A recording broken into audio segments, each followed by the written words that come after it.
What's wrong? Is there trouble at the Grove? Yes, I sensed something. It was fleeting, but very strong. It feels like they're in some big trouble. Trianne used the Century Gate again. Can you see what's actually happening? No, it's fuzzy like always. But the enemy's aura has disappeared. Maybe they've moved to a safe place? Let's hope that it's just a false alarm. We should place our trust in her and Castrus, teacher. They will keep Trianne safe. Aggie, you're talking like we are little kids. One day, Trianne will reach her limit, and Trebi will take on the role of gatekeeper from her. We are all aware of that. I am just a little concerned about her state of mind. Trianne was already unable to speak, even in short sentences when they left. We want to say a proper goodbye at the very least. I will pray with you. Thanks. And Aggie, it looks like we will need you to come with us to the baths this time to unwind. It feels like neither of us have laughed for a long while. It's time to head out with the west wind! All right.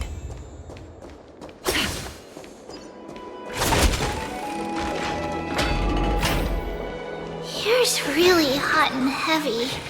Has it always been like this? Is someone injured over there?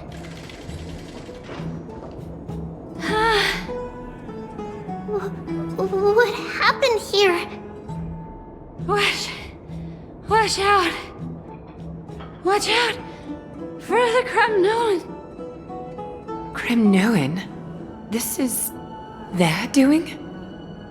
Aggie, now's not the time to dwell on that. Let's help the injured people first. Excuse me! Coming through! Oh, you two are here as well. That's a relief. Even the Twilight Courtyard is involved? What in the world happened here? I actually just came to relax. But as soon as I got here, I saw all these people lying on the ground.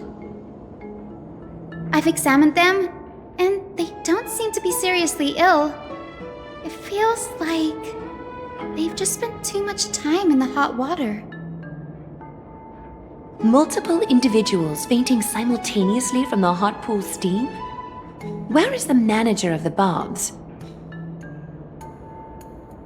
He disappeared, and no one knows where he's gone to. Some people have been saying that the Kremnoans are behind this. Lady Aglaya, what do you think about this? Let these people rest. The two of you, please come with me. Have you thought of something, Aggie? Yes. While their intentions elude me, it's time to bring this farce to a close. This is really bad. I heard it's the Kremnoan. Oh, this many people? Who? This is all you can do, huh? Pitiable deliverer.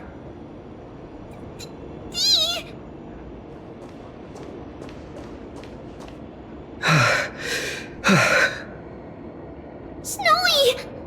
Even Snowy! The culprit. The culprit is Mitamos. Oh. Dee! What did you do to everybody? It's just another duel where I claimed victory. Duel? As I expected. On the surface, these two are the mightiest warriors in the Holy City, but they're still impulsive youths at heart. Speak up, Mighty. Tell us exactly what kind of foolishness you and Finan indulged in this time.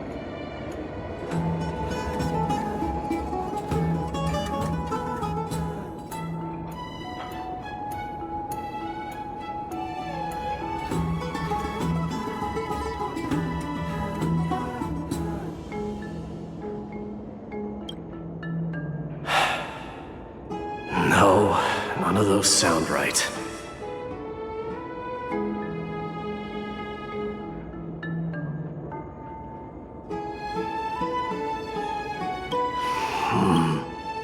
Am I seeing things? Is the magnificent deliverer finally deigning to step outside?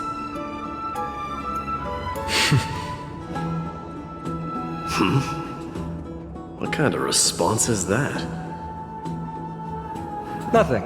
I was just imitating your usual response. I don't feel anything special from you. Have you passed the demigod trial? The ritual hasn't reopened yet. In case you forgot, it hasn't been that long since I pulled you out of the trial. I didn't forget. Then, you're welcome. In twilight's last gleam, Makima stands bold. Her walls sturdy, tales untold. Dreaming of her fruitful gardens, pilgrims arrive from distant lands. Figs and olives, so grand. Yet little do they know that they will step into flames, fuel to the fire, a burning brand. What are you playing at this time? I just felt like reciting a few lines of poetry. Surely the Crown Prince of Kremnos knows how to appreciate poetry, right? Kremnoans steer clear of such weak literature.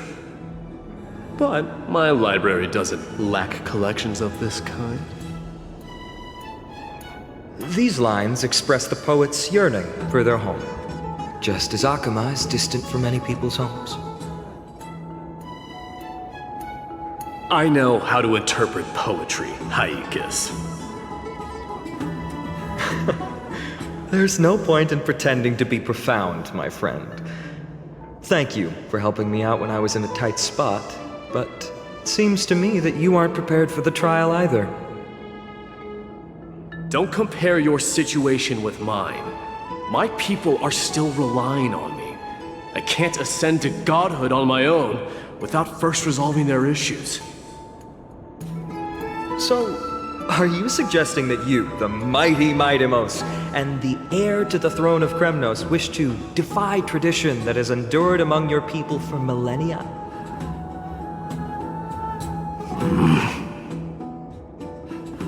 I'm still thinking about what I should do. Never mind. It's probably not my place to offer you counsel. An idea does strike me, though. Go ahead. Let's see what terrible ideas you've come up with this time. Maybe we both need to relieve some stress. Come, Mightimos, let's recommence our previous competition. This time, we'll see who can stay in the super hot bath for longer.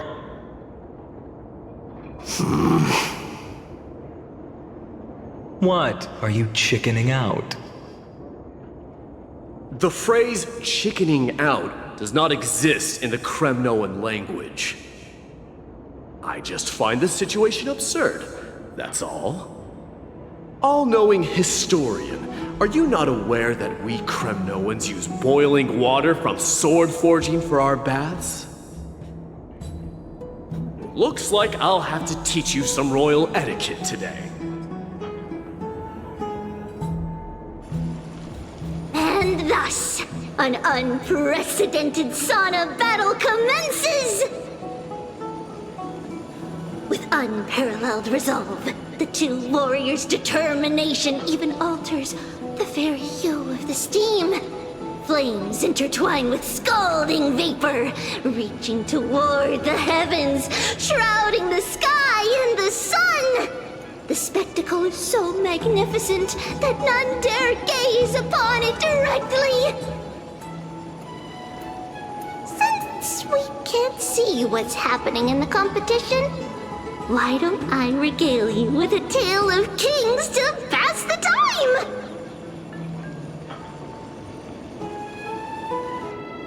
Do you recall the legend of the Gorgo lion mentioned by a certain veteran? The central figure, the main character, was not the sole sovereign of that land. An oryx stood as its formidable rival. Long before the dawn of Erechrysia, the two beasts started their timeless battle on the plains of Tritos. The lion regarded the oryx as its food, while the oryx perceived the lion as a scornful, oppressive, and challenging barrier that it swore to topple with its antlers. For tens of thousands of years, without respite, the two creatures thus continued their relentless pursuit and rivalry.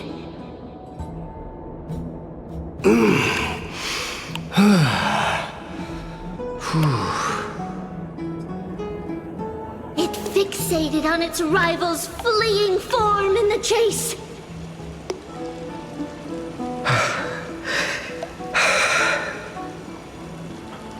It set its sights on the other's neck, nearly within reach.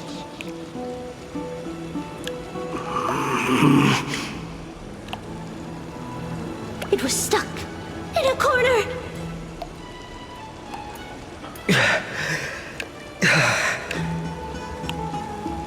It had nowhere to escape.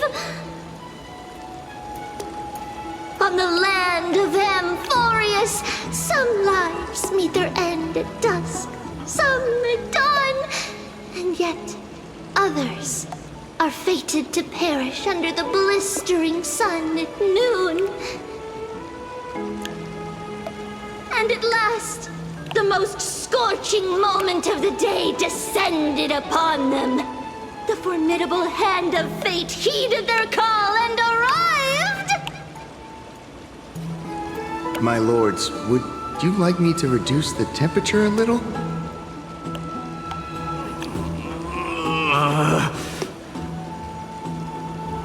What? You're chickening out already? Get lost. Are you asking me to get lost, or...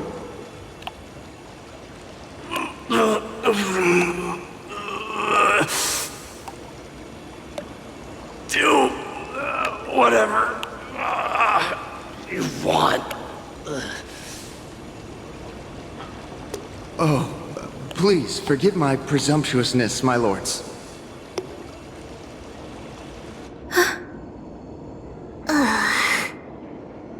What a spectacle of folly. This is what you get for daring to challenge a Kremnoan without understanding your own place. What I'm saying is, your little game dragged down quite a few innocent souls alongside you. We will personally escort back home the customers left awestruck by our formidable presence. This isn't fair. You are wearing way less than I am. Is this the latest trend now? Getting into the baths while dressed in full armor? Don't look at me like that. It was he who challenged me. There is no word for flee in the Kremnoan language. Very well. Let us bring this farce to a close, shall we? Warriors, it is time to get moving.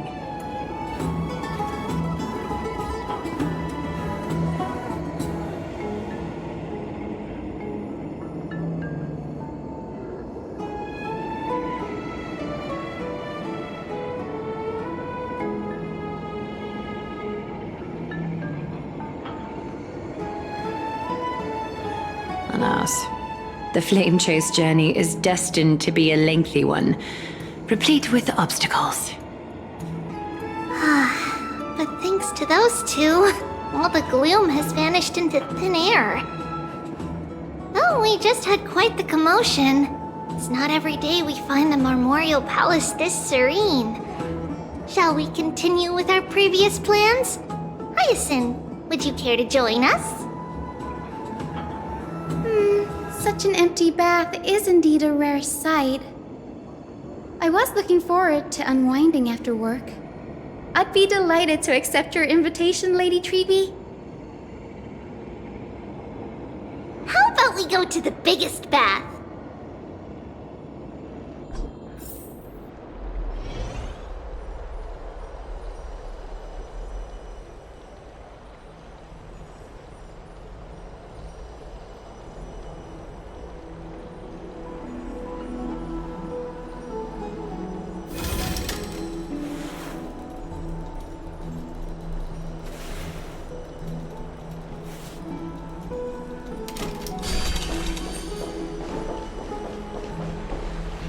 Let me check.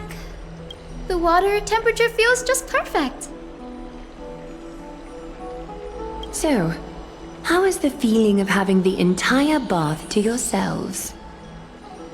It's so good.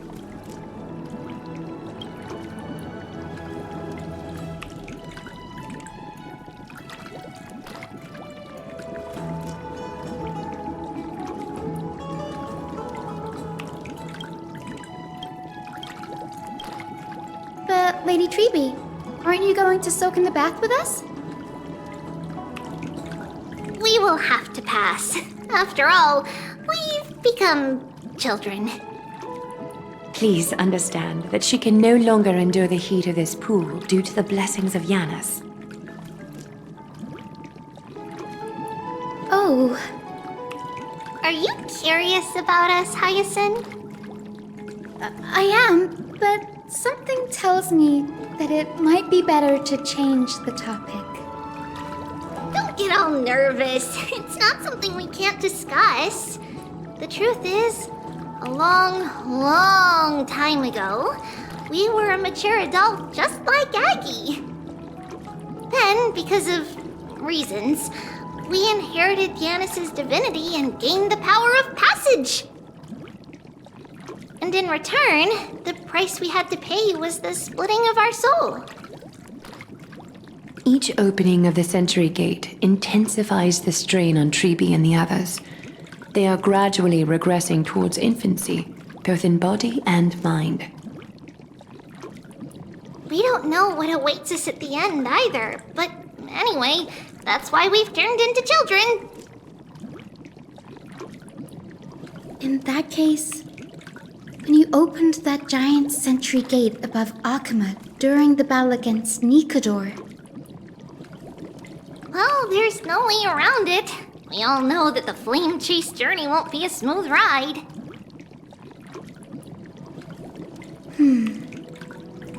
maybe we can find a way to fix it. The primary research focus of Noosporists is the soul. We explore its depletion and methods to restore dispersed souls. As long as research continues, there might be a breakthrough that can help. We will do everything we can. So your first reaction is in fact denial. You're indeed an Access student. I look forward to your good news, Hyacinth. Now there's another reason to look forward to tomorrow.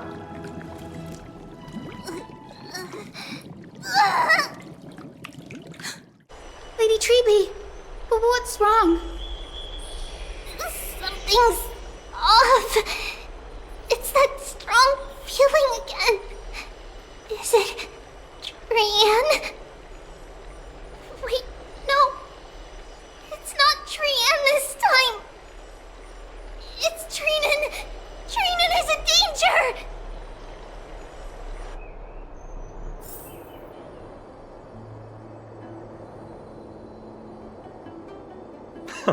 I win this round of escorting the bathers home. How does one contender alone make a valid competition? Offering a compliment or two wouldn't be the end of you, you know. Haikas. What is that word? Is that your native tongue? It means hyena. I'm likening you to a weak hyena. By the way, you emphasize the completely wrong syllable. Though we've been acquainted for some time, I have rarely heard you talk in the ancient tongue of Kremnos. It's because I'm not exactly a master at it either. I can listen and read just fine, but when it comes to writing... You can write? You speak as if you don't have a brain.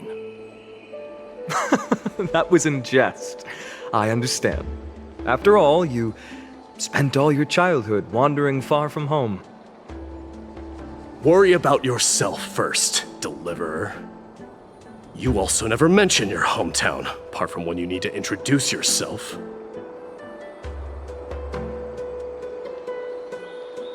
Well, it's because there isn't much to say. Ides Elysiae is simply a tiny village that disappeared many years ago in the flames of war. The only times I get to see it are in my dreams, and in the trial from the Lance of Fury. I knew it. Yes, I saw it all. Ides Elysiae ablaze with everyone. My family, friends, and my kin, lying in a sea of flames. A blood-red half-sun hung in the sky, just like on that day. And before my eyes, that murderer killed Cyrene. But I saw its form this time. A black cloak, an eerie mask, and a broken giant sword that carried an ominous aura. I fought it in the trial. But even though I've been fighting, improving, and resolutely getting stronger all this time, I still couldn't defeat it. You were blinded by hatred, and almost lost yourself in that trial. That's right. And that's why I am truly thankful to you, Mightymouse. You finally picked up some manners. Better late than never. Then what about you, Mighty? What did you see in that trial? What do you fear? There is no word for fear in the Kremnoan language. I'm getting the feeling that your language has no words at all. But to answer your question, I saw Akuma in the trial. As well as... my old comrades. Hephaestion.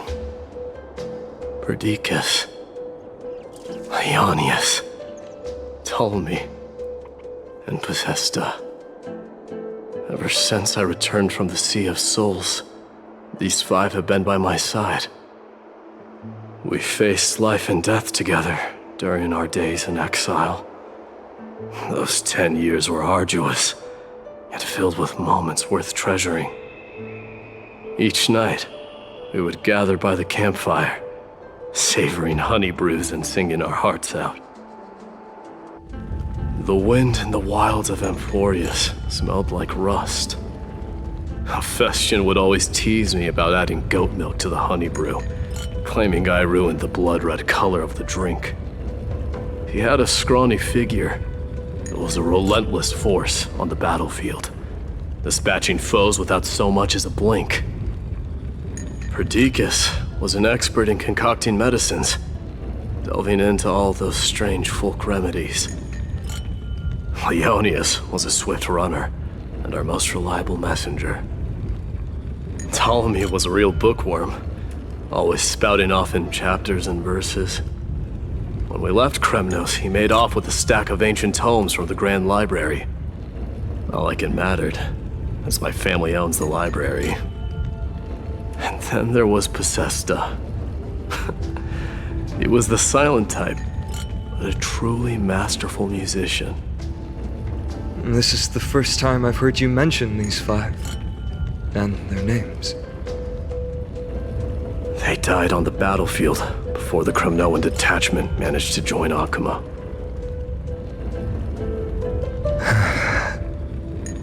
Perdiccas was the first to go. He was shot in the stomach by a poisonous arrow from the people of Ladon in the 2nd month of cultivation. In the end, his remedies mended all but himself. Midamos, do not mourn. I have achieved honor by bestowing a noble death upon the enemy. Leonius died in the 5th winter. Idonia's snowstorm lasted 3 full months. On the night of the fiercest storm, our foes launched their assault. Idonia. Is that the city Castorus used to live in? Yes. Those zealots were as fearless as Kremnoans in the face of death, but they lacked respect for honor. They cornered us in the bottomless swamp. Leonius covered for our retreat, and they cut his legs off. He vanished into the mire of a foreign land, his body never to be recovered. This is perfect. Mighty Most, I can finally deliver the news of you ascending the throne to the Netherrealm. 20 dusks later, we finally breached the walls of Idonia and entertained the usurper's plea for peace. However, the rebels refused to surrender and set up an ambush within the city. Ptolemy and his cavalry met their end before they could even relish our triumph. Those obelisks that collapsed after being set on fire became their final resting place. Midamos, please tell my family. It was not cunning schemes that vanquished Ptolemy, but the immense weight of Amphorius' entire history. Then, it was Possesta. He lured the enemies into the city of Aenionis with his melodies, buying us invaluable time. Our enemies, consumed by indignation when they discovered the trick, set the entire city and my soldiers on fire. His final words were recorded on a small clay tablet, fractured by the flames. Midamos, don the crown. And at last, my most trusted friend, Hephaestion. He was supposed to stand by my side through it all. But a sudden relapse of his illness hit him on the eve of my duel against my father. He hid his condition from me. By the time I returned victorious, he had but a breath left in him. A Kremnoan dying on a sickbed. I would be a laughingstock to everyone. Hephaestion, my dear friend, spare your strength. I'll go get a physician. No need. Even if Perdiccas were here, he couldn't stop destiny from taking me away. No! None can take you away.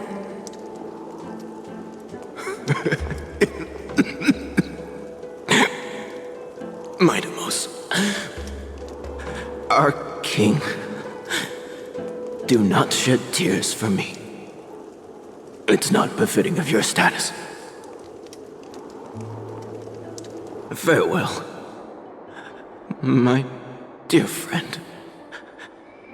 You must lead us back home. What a grave trial indeed. Now I understand why you see immortality as a defect, or even a curse. My father threw me into the sea of souls to break the wheel of karma. But little did he realize it would grant me an immortal body and summon a fated revenge on his head. Following his demise, I considered leading my people back to our homeland. Kremnos had already turned it into a wasteland. Only darkness and insanity thrived there. Against the dissent of many, Krateros included, I made the Kremnoan detachment stay in Akama. But I know that their glory will never be doused out.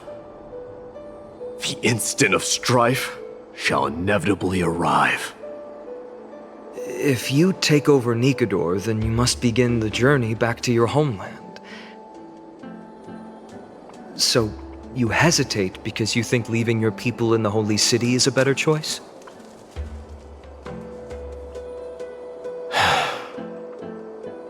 I don't know. But I have never been crowned. And those 5 were never endowed with any titles. None is aware of their glory. Your predicament is truly complicated. I don't know how I can give you any useful advice. Maybe you could seek counsel from more people, such as the Grand Craftsman. Cartonis' people seem to have been through comparable dilemmas. And that teacher of yours, Krateros? Dee, we've got a big problem! Big problem! Lady Tribby, what's making you so flustered? Hurry up and go save Trinan! She got abducted by Krateros!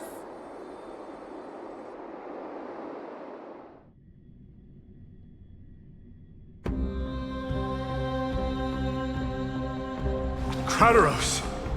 What's going on? Mighty-Mos. It seems I was the one who exposed my vulnerabilities first. Aglaya, I demand an explanation. This man abducted Trinan by force and forced her to bring him to the vortex of Genesis. He then brazenly stepped into the trial of the Lance of Fury, and naturally failed. Is she telling the truth? Why did you do that? Because I don't want to wait anymore. Your hesitation made me desperate. If you want to run away from your destiny to become king, then keep running.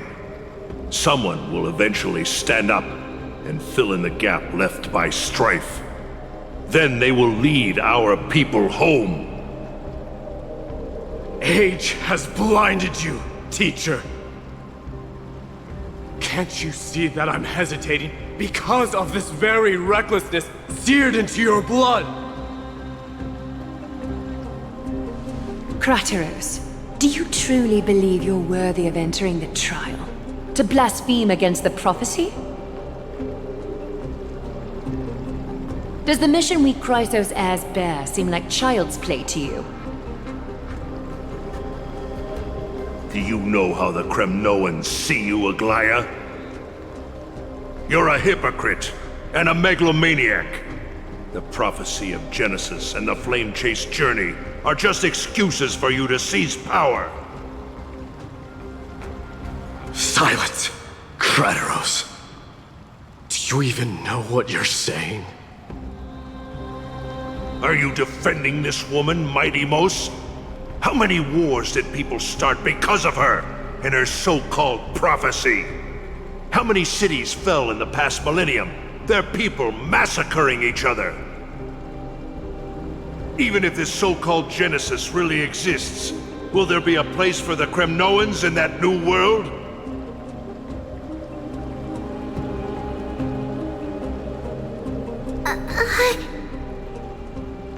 Are you done talking?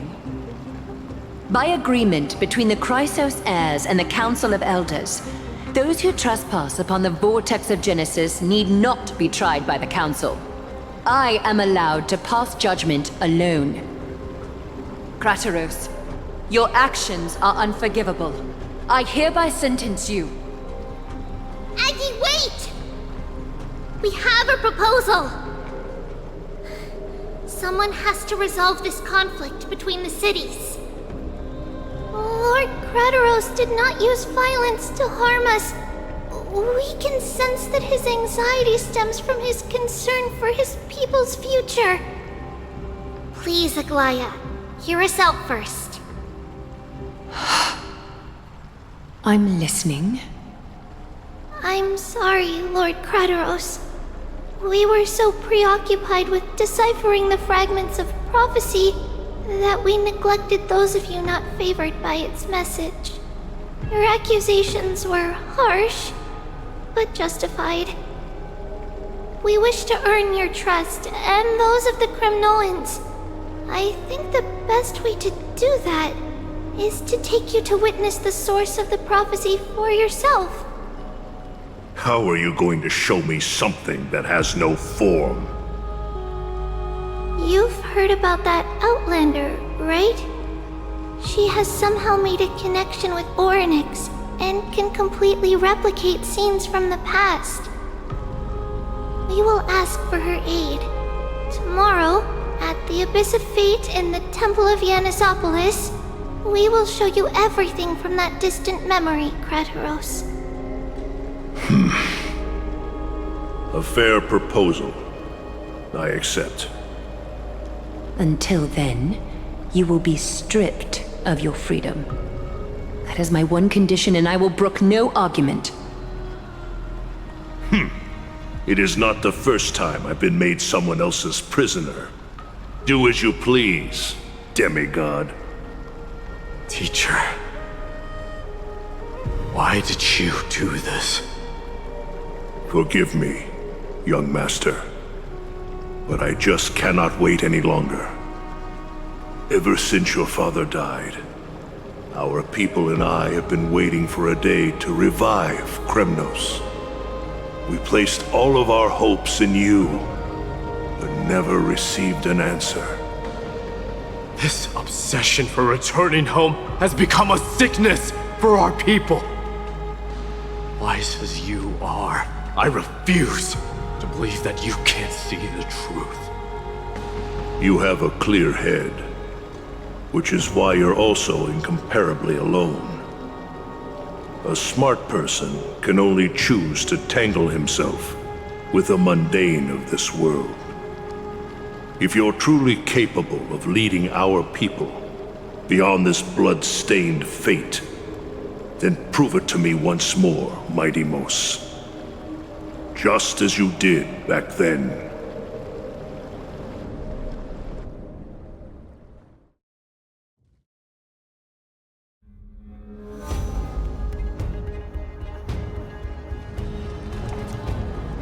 A fierce fighter. I did not expect such heroism from a feeble Acheman. Fulfill your duty as the victor, warrior, and tell me your name. I seek an honorable death from you. As if you have any honor! Listen closely. I am the leader of the Kremnoan detachment, Mighty Mos. I'm here to finish you, Father.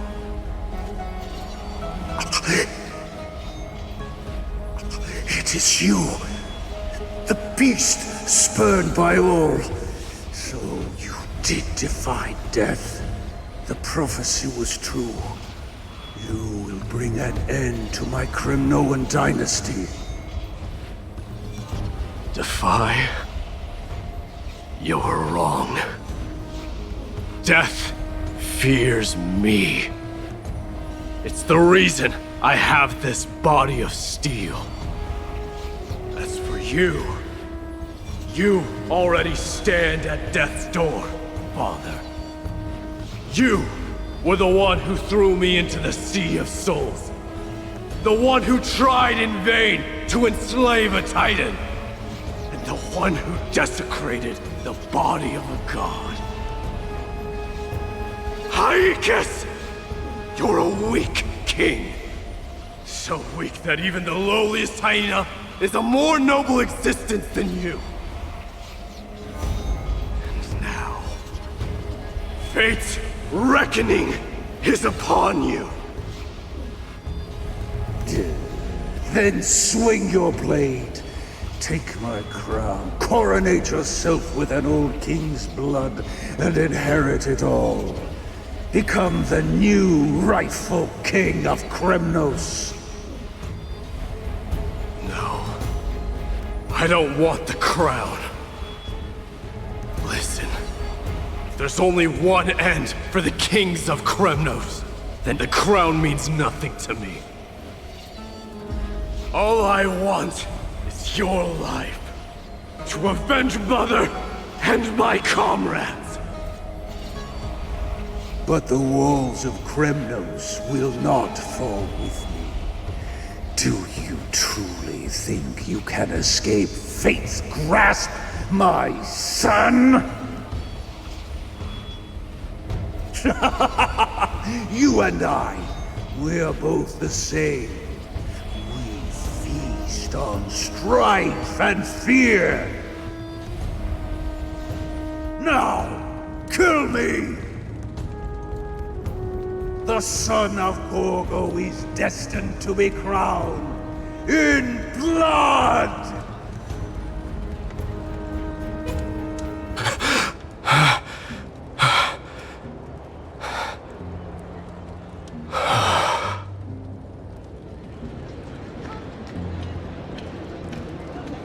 Kratos. He said the Grand Craftsman Cartonus might have some suggestions. Might as well go see him.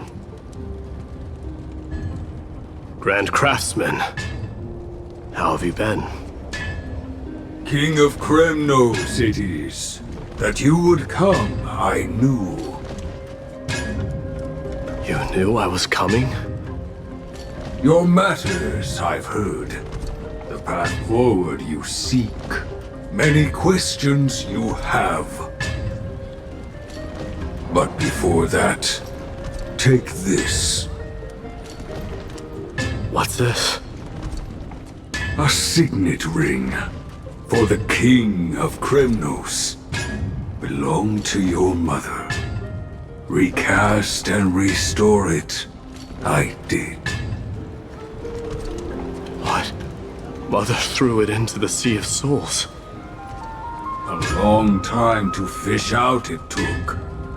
Very fortunate we were. I can hardly imagine how much patience and courage it must have taken to find such a small signet ring in the Sea of Souls. I owe you one. Gratitude there is no need for. Repayment for saving me, this is. Questions you bring with you? Ask, now. Fate I've always denied. It's finally caught up to me. By all rights, I should accept Strife's authority. It would make everyone happy. The Chrysos heirs, the Council of Elders, the Kremnoans. Even the bards who will write it all into song. Yet hesitate still you do. Hesitate, why do you, young king? Because of my people. Be they men, women, the elderly, or children. The hearts of all Kremnoans yearn for home. They've all been waiting for this day, for the day their king returns. Children of strife would then be able to go home and embrace the old traditions. Never mind that most of them have only ever been heard in these so-called traditions in song. They would then gather around their king and throw themselves into battle. This is not a good thing, you believe. The Kremnoans have been trapped in a cycle of bloodshed for the past 1,000 years. They seek vengeance, start wars, become prosperous, and decline. How much innocent blood flowed into the River of Souls in all those years? How many needless sacrifices could we have avoided? If I accept that fate and become the totem of strife, then lead my people into repeating the same mistakes, then of course I would be terrified. I'd be terrified of becoming king.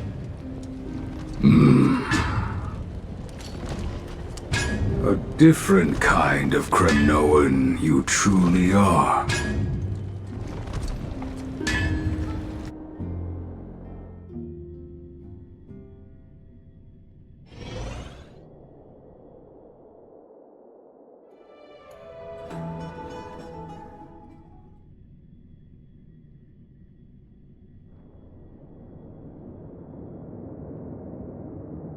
Mama!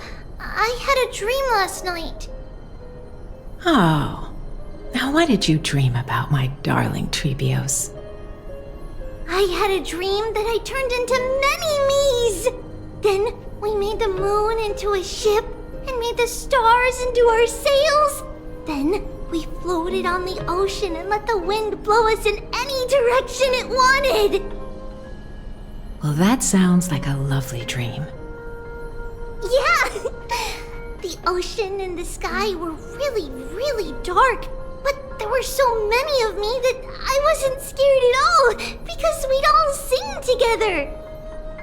The ocean wind blew us onto an island where the wind tasted like flowers. There were bleating sheep and chirping birds inviting us to be their guests.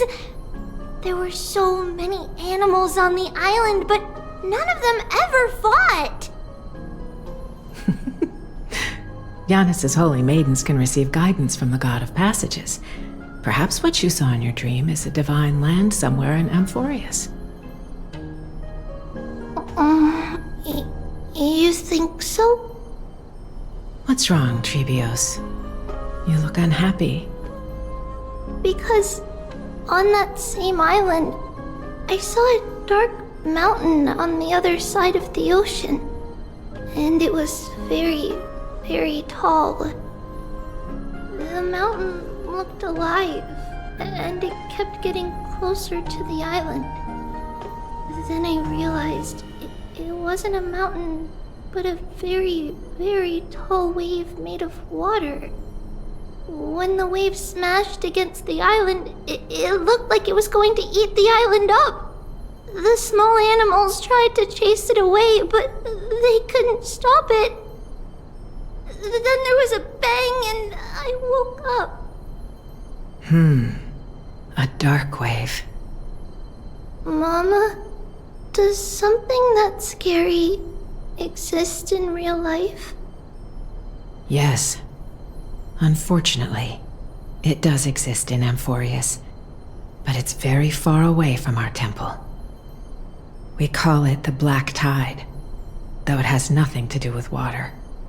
It has no shape or form, but it can swallow up animals, humans, and even titans, turning them all into monsters. Oh, the Black Tide is a baddie.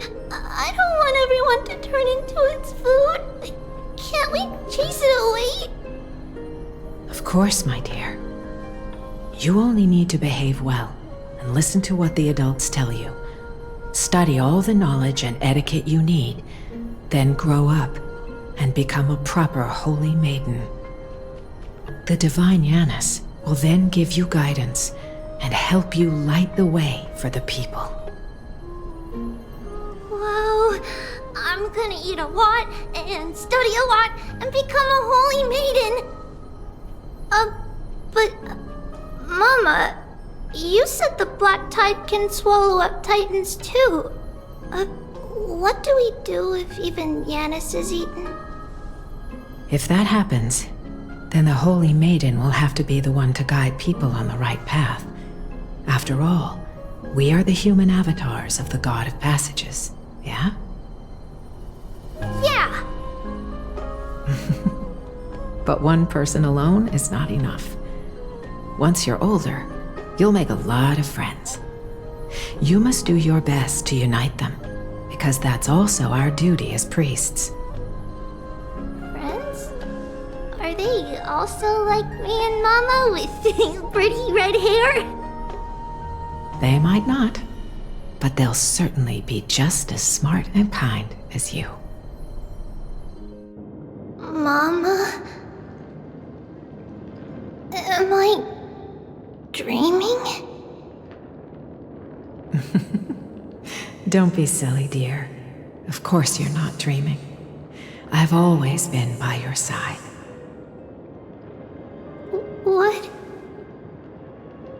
Now be a good girl and call your friends over too. Let's play hide and seek, just like we used to, okay? My Trebios is the smartest girl. I'm sure you remember where everyone is hiding. The voice sounds so far away. I don't remember. Who am I looking for? Your friends, who will chase the black tide away alongside you, of course.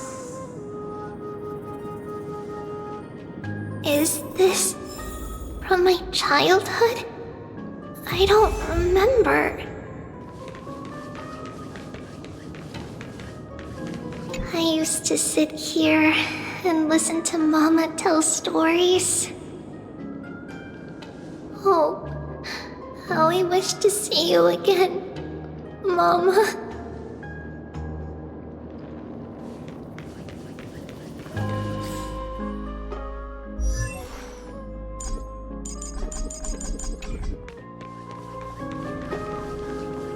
Use the spindle to connect everyone.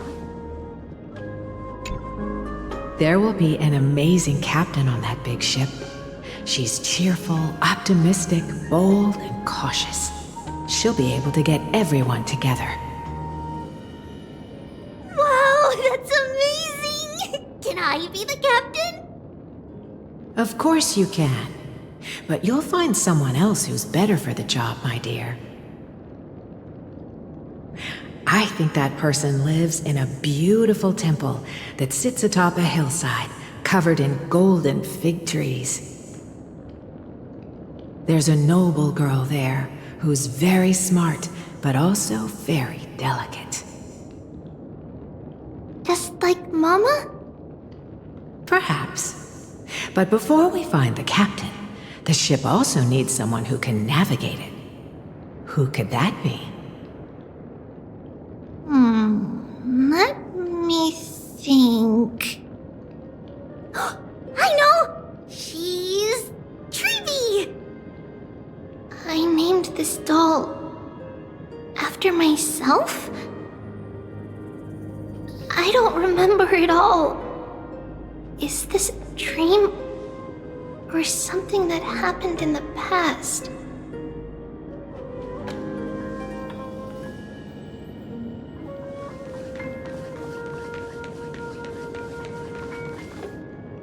Am I dreaming?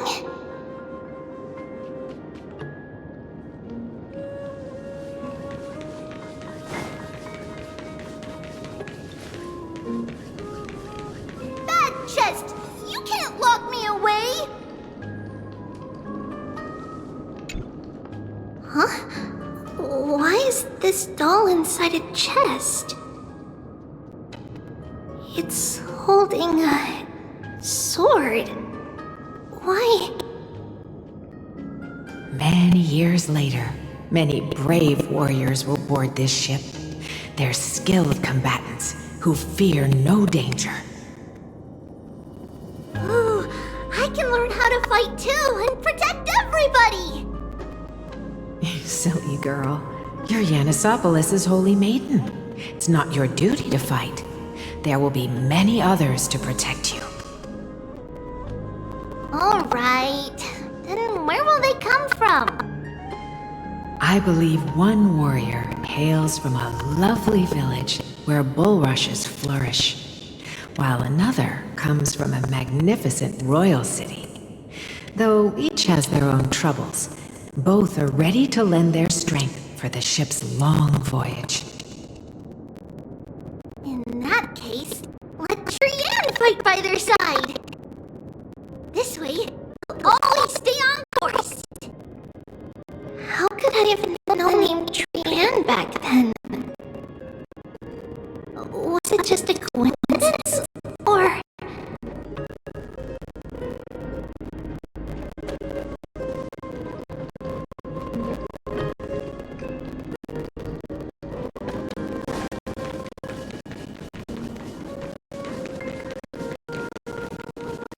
Learn can change destiny! When navigating the sea, you need to know both astronomy and geography. Isn't Yanis' knowledge enough? Oh, sweetie. The ocean isn't like the land. It's easy to get lost. That's why it's important to learn to recognize the miracle of love. Alright! Even though my brain is already super duper smart, I'll still try my very best! Circe also favors children to try their best. They will send a wise scholar as everyone's teacher to help you reach your dreams. I want to be a teacher too! Oh, wait, I'm super duper smart. So I want to be the teacher's teacher! Why not?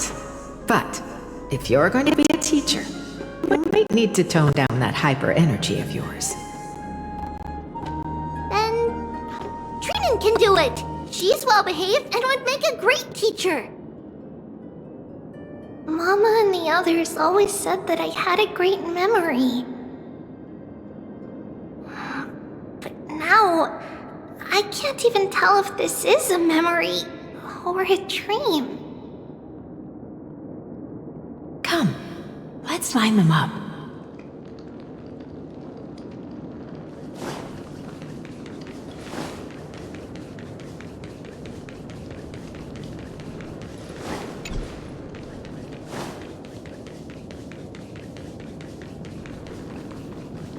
It's packed full.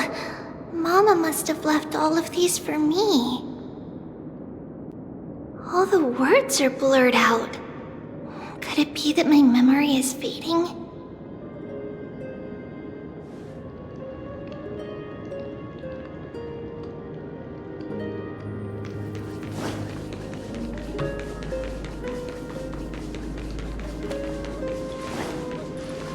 A blackboard? And what is that drawing? Doesn't ring a bell at all. Perhaps it's just a childhood doodle.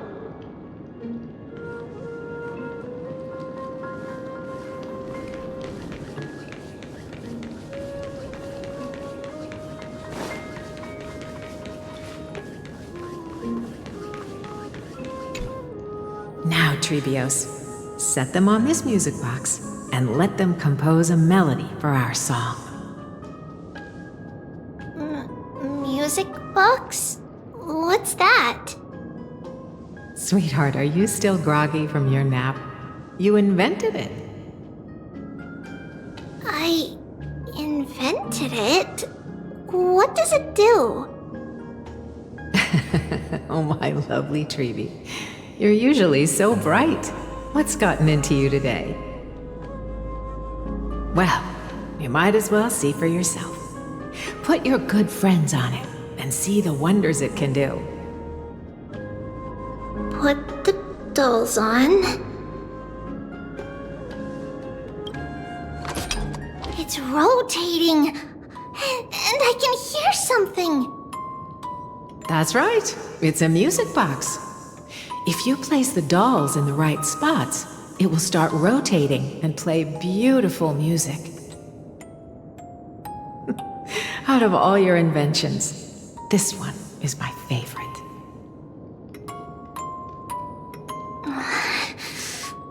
I don't remember. It's all right, my child. I'll sing along to the tune, and it will help jog your memories. Happiness abounded in this lush land by God's chosen. Giants raised their glasses in a toast, beheld by the 12 constellations. 3 carved the heavens and the earth. 3 wove the threads of fate. 3 molded life with their hands, and 3 guided calamity's gate. They declared the world too unstirring, hence wished endless laughter upon the living. Thus you and I were created, with words and song to weave, and love and intimacy to give. Thus creation was complete. Who then will bear the weight of humanity's souls, to lighten the steps of the living as a whole?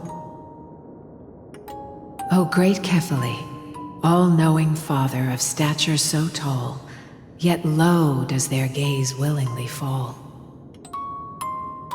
With light of dawn heavy upon their shoulders, golden blood spills unto the land,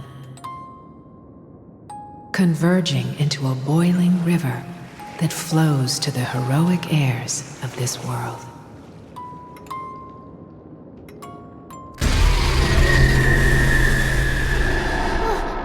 What's going on? Oh, Yanis, please lend me your ears. In the black mist, as death and fate draw close, on the bloodied earth, the living dead, but ghosts. What is this world? It mirrors your maze-like fate. What is this world? A silent lament without a trace. What is the past? Wandering ghosts that linger. What is the future? Souls scattered by fate's finger. What is the start? A voyage born in solitude. What is the end? A spirit, lonely and subdued. Lonely and subdued. And subdued. And subdued. Subdued. Subdued. Subdued. Subdued. Subdued.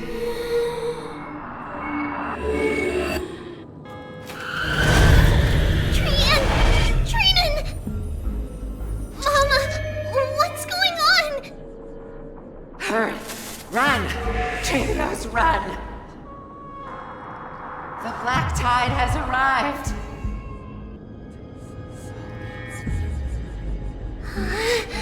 Where can I go?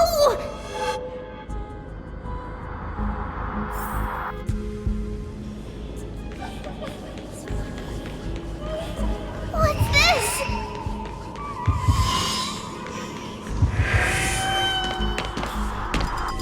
Why are there dolls everywhere? This is the sacrifice of a holy maiden. You won't make it to the end. Only one person can. I know! It's fine if we can't reach the end. Our minds are made up! Go. Bid your farewells, Trinos. Time is running out. Mama, are you going to leave me? My sweet girl. I will never leave you. But remember this, Trinos.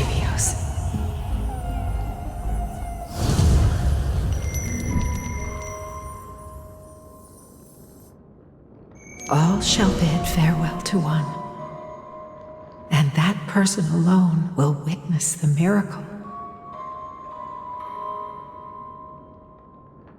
Since your mind is made up, then traverse the black tide and dispel the fog for Amphorius.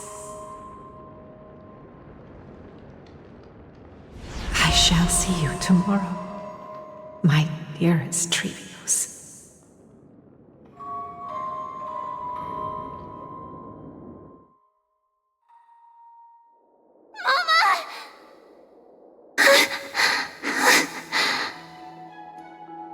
Are we still in a dream?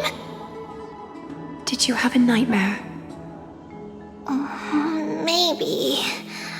But it's been a long time since we had any dreams. It's not yet the entry hour. You still have plenty of time to rest. No. Our heart is still racing. It must be that reckless Kremnoan soldier who startled Trinan, and you as well. If you want, I can pierce through his chest with the golden thread right now. Aggie, cut it out with the scary talk. I'm just kidding. If I were serious, I wouldn't have waited until now. Do you want to talk about the dream? Keeping it bottled up is not good for your health. We had a dream about Mama. The dream itself was nothing. It's just the timing that feels a bit unsettling. You mean... It's Trian. Even if we refrain from ever using the power of the Century Gate again, her soul continues to slowly drift away from her body. There isn't much time left. Perhaps it wouldn't be such a bad idea to let her relinquish her role as the gatekeeper and live out her days as a carefree child. You have a point, Aggie, but our decision has already been made on that matter. I believe there's still another way. Souls will be spent until they dissolve into dust. Such is our fate. Once we had a whole and connected body. If that body were a tree, then its trunk and branches would share the same fate, decaying at the same pace. Now, we are fragmented into numerous selves. Despite the absence of a trunk, we are offered another possibility. We can choose how our branches will perish in a way that is most beneficial to the Flame Chase journey. Compared with saying farewell to one person, watching many fade away before me is even more sorrowful. But advancing is the destined end of Yanis's trial. There's no retreat in our path. Don't feel sad about saying goodbye to us. We have already agreed on this, right? It won't be long before I forget what sorrow tastes like.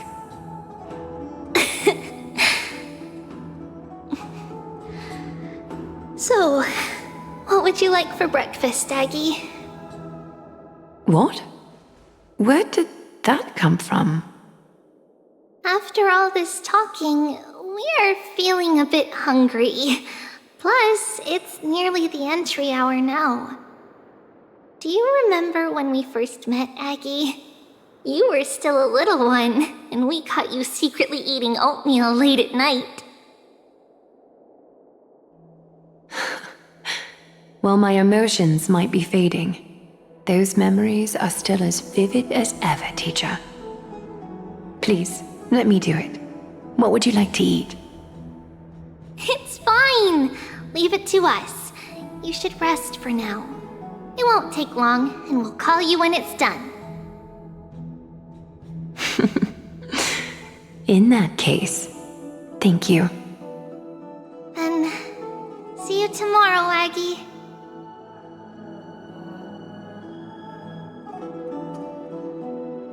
Nevertheless, that nightmare is ominous. Memories are slipping away, even the image of Mama. Just as expected, another trip must be made into the abyss of fate. Hopefully Orynyx will be willing to help us.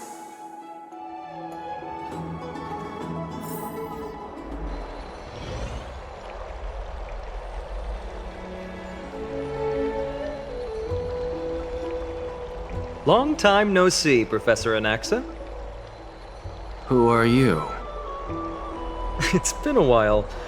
I'm the one who once overthrew the entire classroom in that spiritual physics lecture. Oh, it's you. No way. Do you really still remember that, Professor? I remember that glib tongue of yours. What brings you here? Surely you're not here to reminisce. You could tell. Of course. You only beat around the bush when you have a hidden agenda. That's not true. I'm here to seek enlightenment, as always. Could you please teach me everything you know about the black-robed swordmaster? Rumors sure travel fast. Unfortunately, I too know nothing about it. I can only tell you that it is clad in a black robe and wields a greatsword. At least, it looks like a greatsword. It's shaped like a twisted half-sun, and a peculiar dagger resembling a crescent moon. By the way, take this with you. I got it from the sneak attack. It's yours now. Oh. I was right. It is this thing. The one who torched Aedes Elysiae to the ground. And killed everyone. Don't try to be a hero. No one in Akama stands a chance against that thing right now. Is that what the Titan said as well? Not at first. But the god relented after having had a taste of its power. Even with the god possessing me, I couldn't fight against that blade. That incredible power doesn't seem to be granted by any Titan. Are you suggesting that it originates from beyond Amphorius? It's possible. Much like the Black Tide, no? Nonetheless, it's an enemy we must overcome. We? Drop the pipe dream, Phynon. No one wants to see you fall by their blade. His mere presence will endanger the Holy City and the Flame Chase. You know that I don't believe. You don't believe in the so-called prophecy, I know. However, I'm here to seek your assistance, not at the request of Aglaya or Treeby. I just want to eliminate a threat to the city I pledged to protect. That's all. The tragedy at the Grove must never happen again. Take a seat. Since you are sincerely seeking enlightenment, I suppose I can tell you one more thing.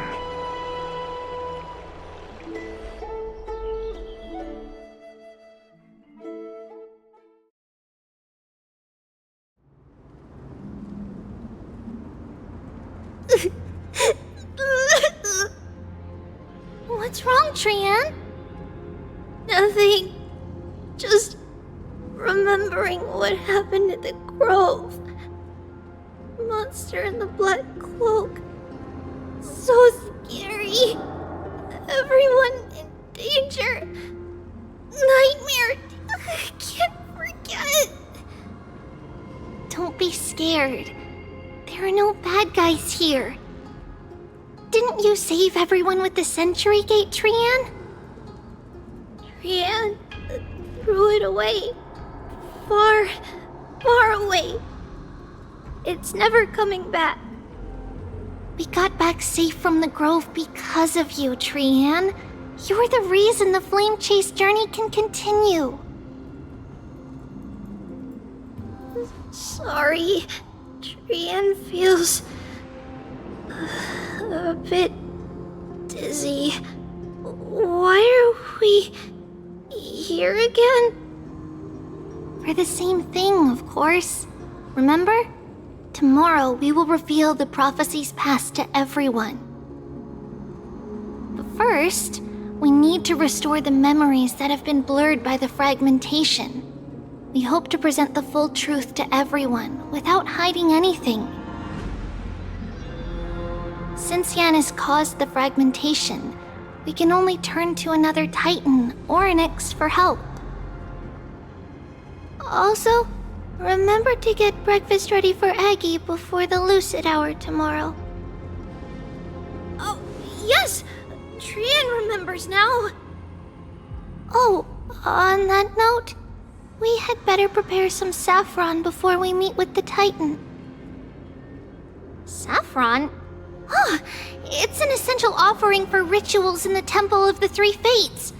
You think we shouldn't go to Orynyx empty-handed? Yes, it's also a symbol of Yanisopolis. If we are to replicate memories, we need to use something that has experienced those days. And when we first met Aggie, we added that to the porridge we made for her, and she really loved it.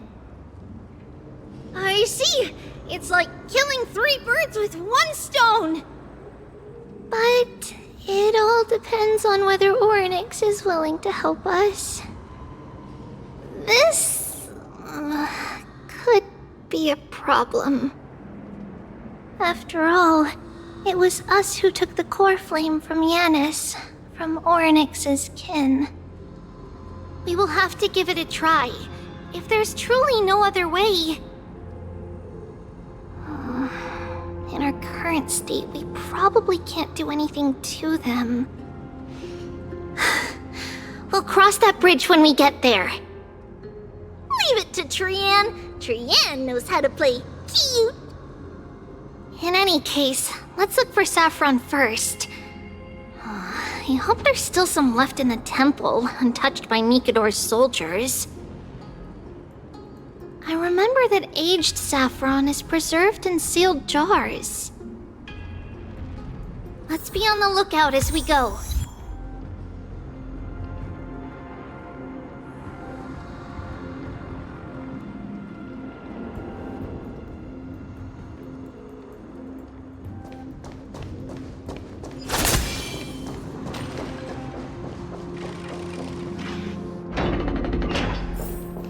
It's a dead end ahead. Turn back, teacher. What? Aggie? No, it's an illusion. Wow, this room is huge! Trinan, did you? Yeah, I saw it. Was that a warning from Orynyx? What are you two whispering about? Treeby? Trinan? Trian can't even hear our own telecommunication. Well, never mind. Trian suddenly feels like this place is quite familiar. Oh, there's a whiff of safari in this room. It's right over there! Over here! Follow Trian! Trian, slow down!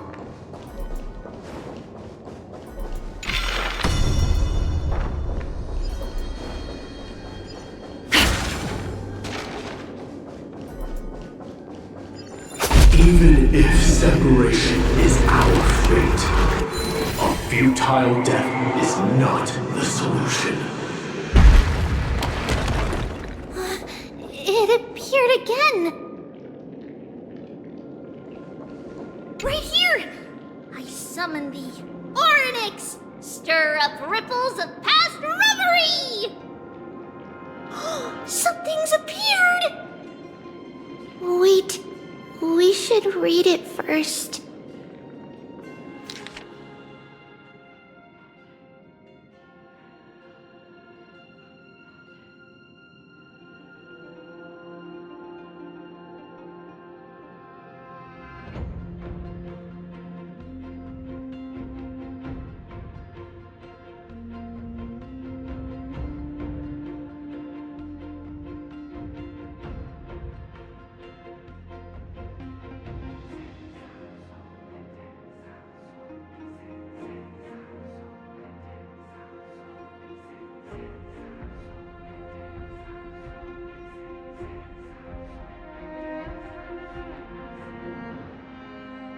Wait, this is a letter? It mentions something about Saffron and Trepios? Isn't that name... Never mind that for now. Why is this letter here? And how did Trian sense it? Could it be our lost memories? Is it possible that we were already noticed by Oryx and entered their trial? But why haven't they said a word? Oryx has the whims of a child. Perhaps they're toying with us on purpose. Come on, this isn't the right time to be playing games. Separation and death, reconciliation doesn't come easily for a mortal. Are these visions also fragments of the past?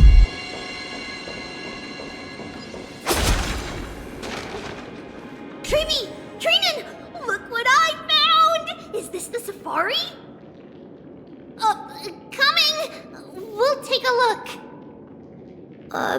But Trian, there's nothing in here. What? It was right in the stolium. Huh? There's really nothing here. That can't be! I swear I saw it! I swear! Trian is telling the truth. It was right there. Where did it go? Trinan, Trevi, why aren't you saying anything? Trian can't seem to hear you at all. We were just lost in our thoughts. Don't worry, Trian. What you saw was likely, Yanna's hair. We must have startled it away. Okay. Could Oryx be trying to make us falter? But why would they do that? Something feels off. Trebi, don't you think this temple is a little too quiet? What do you mean? It might just be an illusion, but Trinan wonders, is Oryx really putting us through a trial?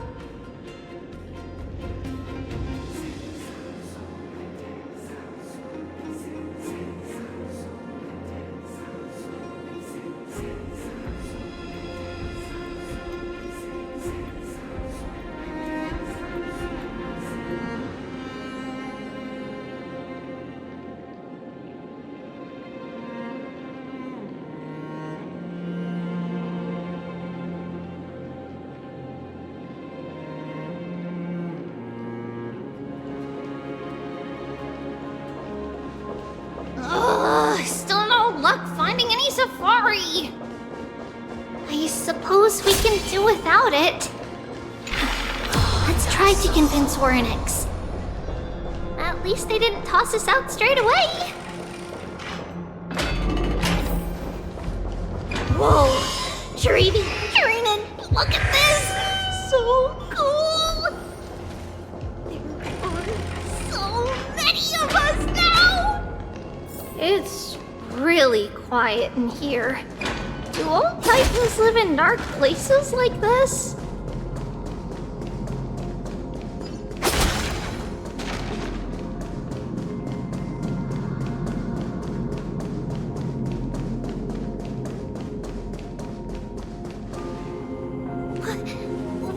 going on? Oryx disappeared?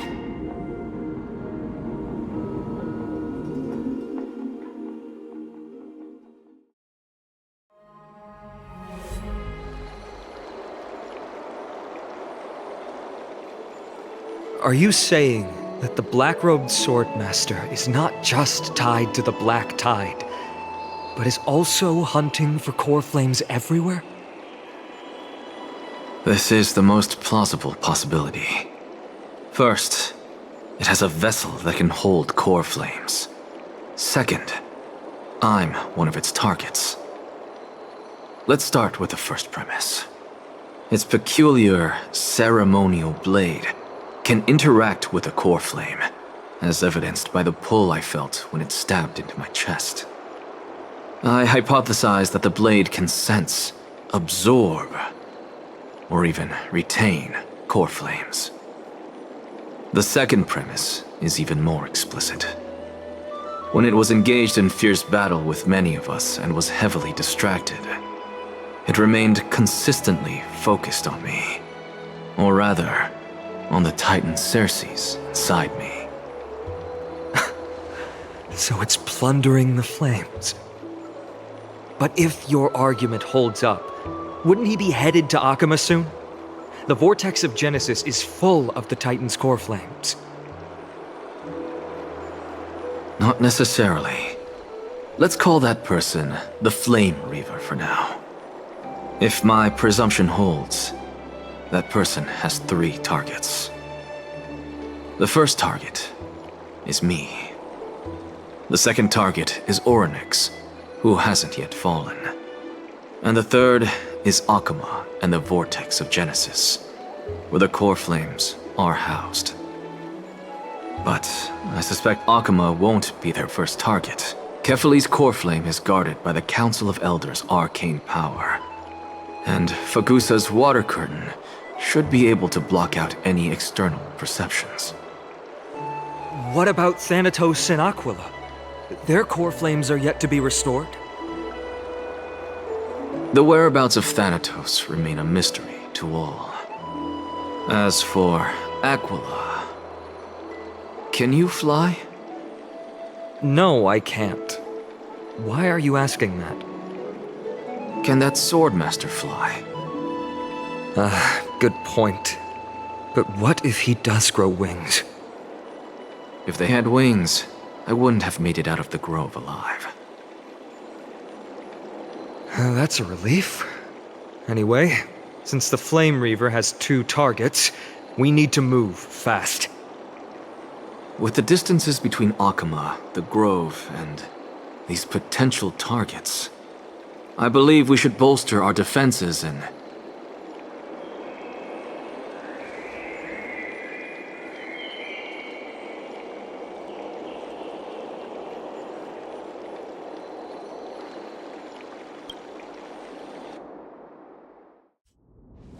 Oryx!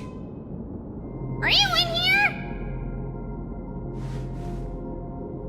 No response at all. Did they foresee that we were coming and hide in the fog, or...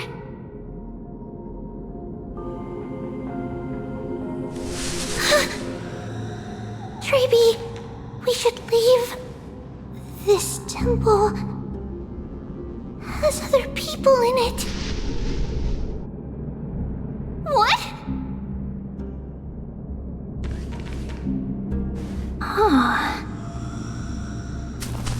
Listen, footsteps.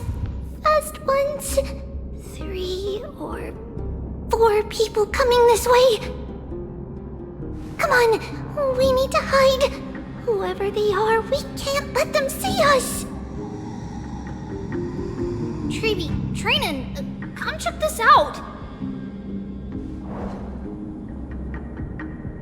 What's this? Trian feels like it's so familiar.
my... Little Gray... Snowy... and... Wait... Where's Trianne? Is she back?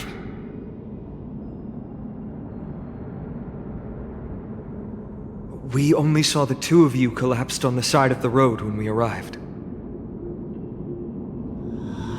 Danny and I looked around, but we couldn't find any traces of Lady Trianne. What about the black-robed swordmaster? Blast it! Of course it's him. We were still too late. I fear something bad has happened to Orynyx's core flame. Then Lady Trianne... She doesn't have much divine power left. We can barely sense anything. That you're both safe is already a blessing. Everyone, we must take action now. We should split into two groups. One group will stay in the Abyss and meet up with Aglaya's reinforcements, then search for Trianne's whereabouts. The other group will come with me to pursue the black-robed swordmaster and recover the core flame.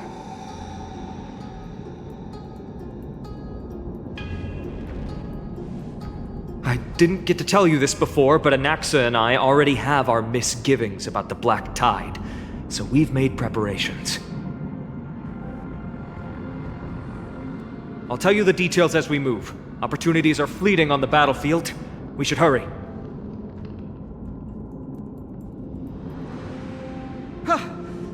Lord Finan! Lady Trevi and Lady Trinan. I'm glad you're all right.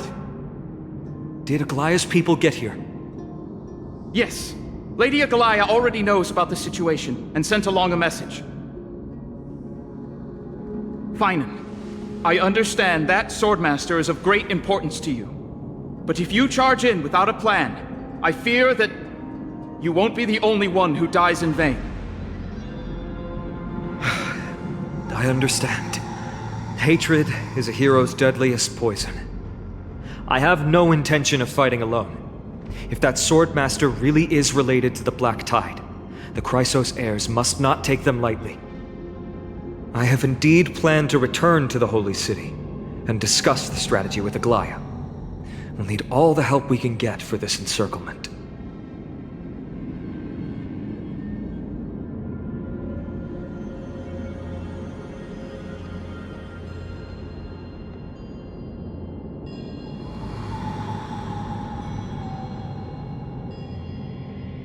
Trinan will stay in the Abyss too. That way, both sides can communicate with each other if anything happens. Thank you, everyone. Partner, Trevi, let's go.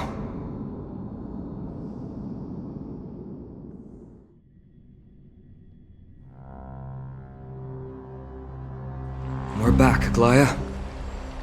You should have come to me first, Finan. Aggie, there's no need to scold Snowy. Wakama is currently in grave danger. I know. It's beyond my imagination that the only two titans humankind can still rely on fell in such quick succession. I've never seen the golden thread pulled this taut, as if it could snap at any moment. Finan, tell us your plan. Time is of the essence.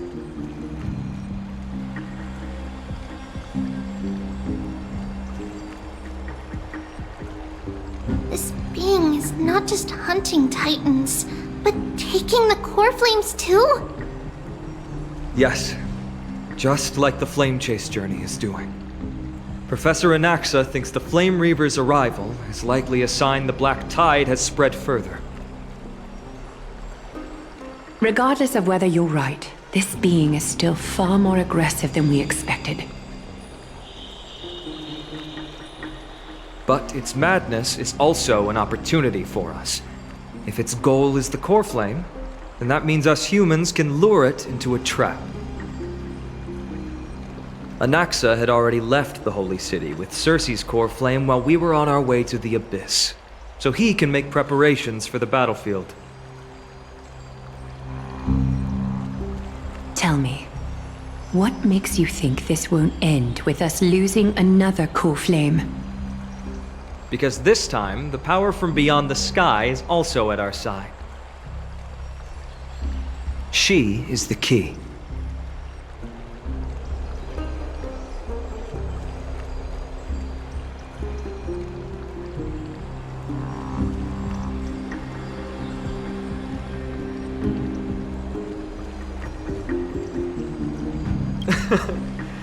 We need your other companion, too. Ma'am, do you mean me? I see. Finan, that battlefield you mentioned, is it Castrum Kremnos? Yes. I'm sure everyone remembers the astonishing miracle our partner here performed with her companion during the battle with Nikador, and how they awakened Castrum Kremnos' past. That will be the key to our victory. We will use Orynyx's power to once again open a passage to the past and lure our enemy inside. Then, we'll seal the Flame Reaver in the maze of time. Impressive.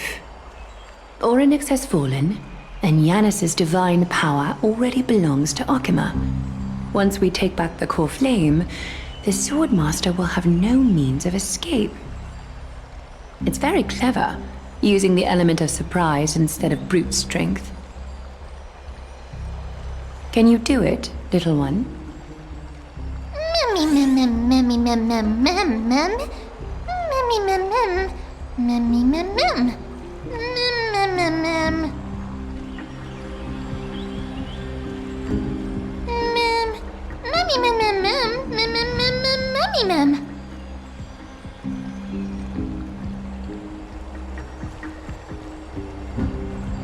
Yeah.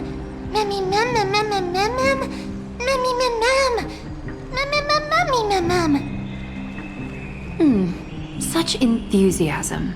I'm glad to see you're confident. By the way, the Council of Elders declared a state of emergency when Treeby went missing. Kynus and her following have heard tell of the incident at the Grove, and are galvanizing support in secret. I fear she'll make her move before the next assembly of the citizens. What are they plotting? That short-sighted politician likely believes the Chrysos heirs have outlived their usefulness, and is making preparations for her next step. That ugly side of humanity is something we'll have to deal with eventually. But that's a problem for another day. I've sent Castorus ahead to the council with a message. She should be able to keep the situation under control for the time being. Finan, it is my hope that we can come to an understanding on this. We must take down the Flame Reaver in one go, and retrieve the core flame. And in doing so, grant ourselves an advantage against the Council of Elders. Of course. You may count on me to lead the charge. I apologize for tasking you to spearhead the plan once again, but Akima is currently beset by enemies from within and without. The situation brooks no delay, and we have precious little time to confer and discuss the plan with you. That being said, you are the key to our success, and I shall respect any decision you make.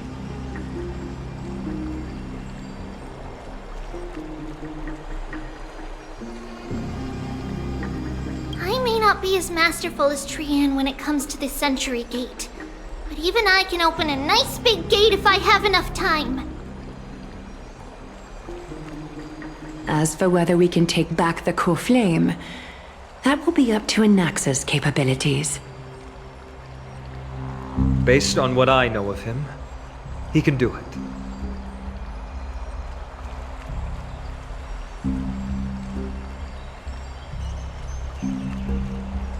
I'll be honest, we can't. But the Flame Reaver will have to step over my dead body if they wish to do you harm.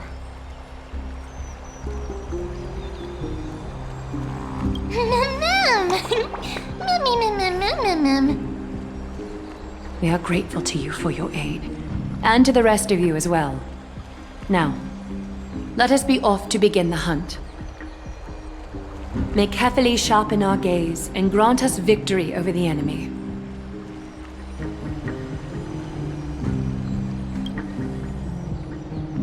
You mean Mighty? He's dealing with a different problem. Don't worry, that man would never miss out on this fight.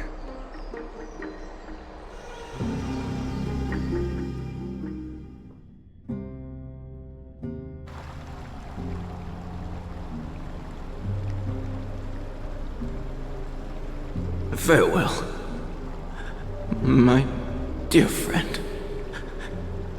You must lead us back home. You and I, we are both the same. We feast on strife and fear. If you're truly capable of leading our people beyond this blood-stained fate, then prove it to me once more, Mighty Mos.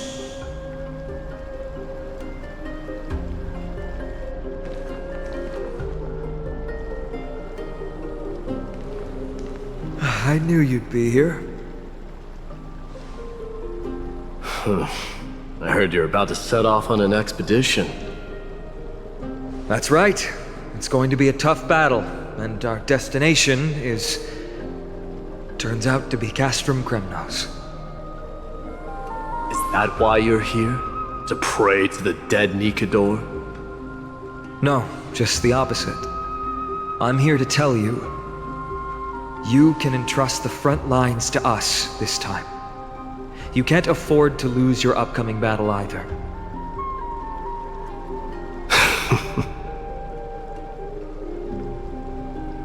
Have you heard the story of Geocles the Mountain Breaker? Sounds like you've spoken with Cartonus. That's the name of the legendary mountain dweller, right?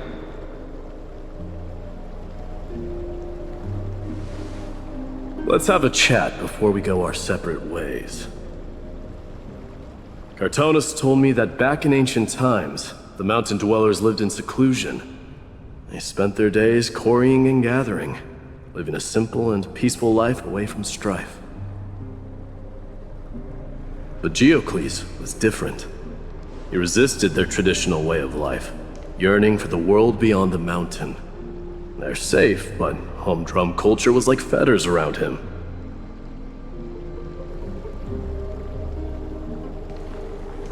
He sounds a lot like you. Yes, that is why he too faced the same dilemma as I do. One day, during one of Geocles' many ventures beyond the mountain, he spied a battalion of Ladonians stationed at the foot of the mountain. The Ladonians were at war with their arch-enemies, the Companions, and they used the mountain as a base to carry out guerrilla warfare operations. When Geocles, who had taught himself the common tongue, approached a soldier, he learned a shocking piece of news. Ladonians were planning to plant mines and explosives all over the mountain, and then lure their enemies within. With danger lurking with every step, the mountain dwellers' homes were no longer safe. Geocles quickly returned to his village to bring the news to his people. But let me guess. They refused change and chose to put up with the situation instead. That's right. The mountain dwellers were fearful of even the smallest change to their lifestyle, let alone leaving their home. Despite the imminent war, the elders would rather negotiate for peace instead of leaving the mountains. This made Geocles both angry and sad. But he didn't give up. If you were in his shoes, what would you have done? Lead my people on a resistance, perhaps. I'm not sure. I can't think of a solution that would make everyone happy. A solution that would make everyone happy, huh? That's how naive we are. Well, let me tell you what Geocles did. He took the Mountain Dweller's store of gemstones, and traded them with the Ladonians for a massive amount of gunpowder. But he didn't do this to fight the Companions. Under the cover of night, he set ablaze the forest surrounding the settlement, forcing his people to flee the mountain. That great fire marks the beginning of Mountain Dweller history. Since then, their people became part of civilization, and giants became a common sight in the Holy City. Meanwhile, that mountain they once lived in has turned into little more than foam inside the black tide. But leaving their homeland also brought many Mountain Dwellers misfortune. They were hunted by Kremnoans or enslaved. Indeed, that is undeniably also part of their history. But that is Geocles for you. The merits of his actions, or lack thereof, have been scrutinized by many, but historians nevertheless hail him as the Mountain Breaker. Why do you think that is? It's simply because he took action and enacted change with his own hands. He didn't try to make everyone understand him, nor did he even waste time trying to make everyone happy. He started a great fire and burned the shackles of tradition to ashes, and then forced everyone to march toward the coming of a new era. You've made up your mind, haven't you? I'll be leaving Akuma soon to fight the great darkness of this world, and to shoulder Nikador's destiny. So, listen well. If there comes a day when we meet again on the battlefield, and I stand opposed to the flame chase, remember to stab your sword into my back through my 10th thoracic vertebra. That's my weak spot, and the only way to kill me.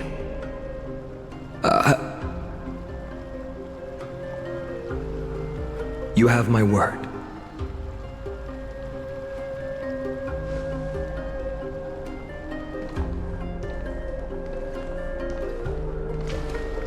Go now. The battlefield calls. Send that flame-thieving hyena to their death. But if you find yourselves with no other recourse, pray to that blade in the sky. Loudly call out the name of the new god.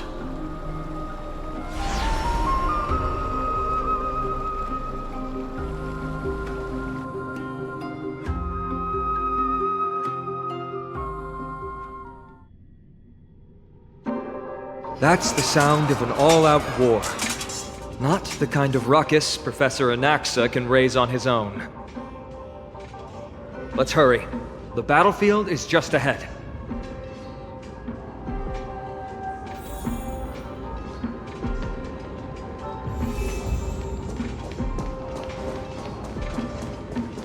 No way. A Kremnoan?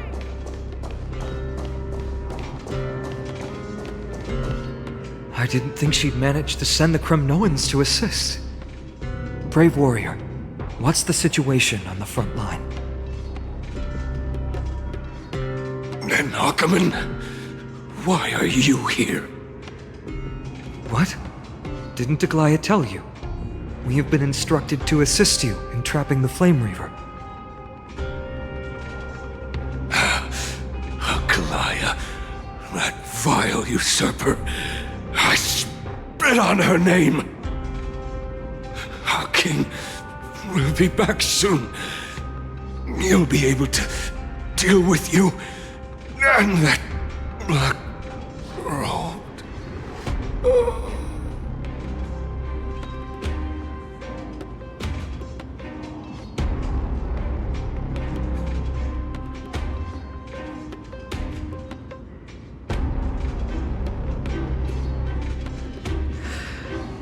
The Kremnoans really are just like their king. Rest in peace. May your glory last forever.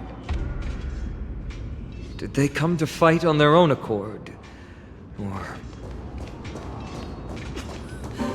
I can still fight. You must become king. Nikador is with us!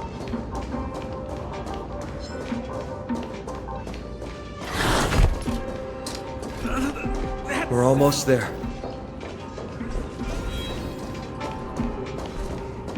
I can't see.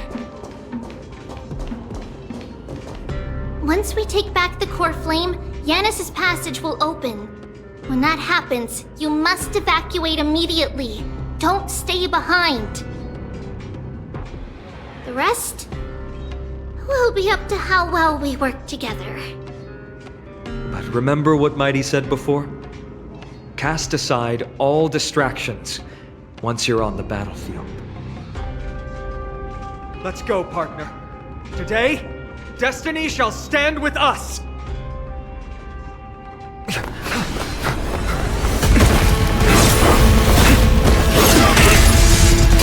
Finally!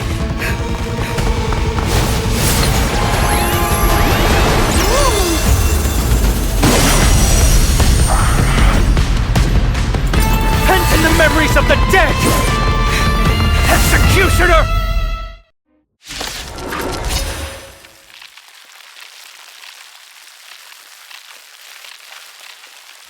You sure know how to keep a man waiting. Any later, and I fear the Titan would have sacrificed me. Frail child of humanity, 'tis more effort keeping you hale and whole against that blade than it is in seeking the truth of the world.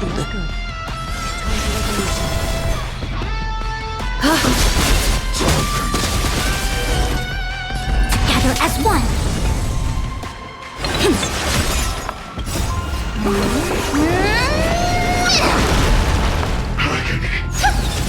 This world returned to victory.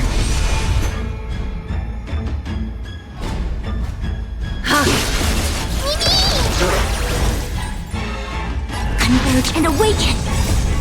Human creations. Torment.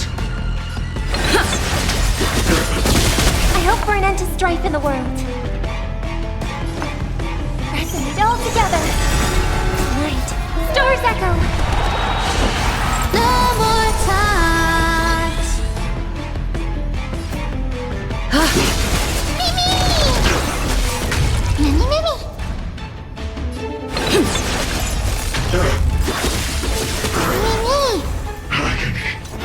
Mimi! A little honesty would do us good. Bathe in gold. Countless threads, thus our fates become one. Together as one. So fragile, like a wisp of silk. Return to the victory. Yin and yang. They're trying to overwhelm us with numbers. Split up, take them out! Oh, what a spirited display, Deliverer.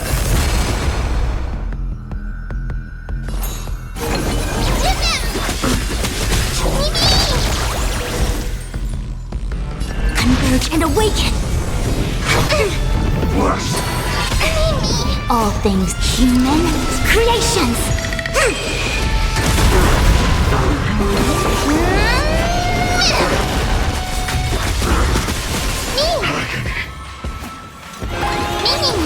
A little honesty would so fragile, like a wisp of silk.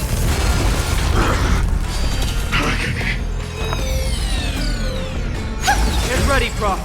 I can't hold out much longer. Quiet! I know what I'm doing! Does that clear our sense? Time for resolution.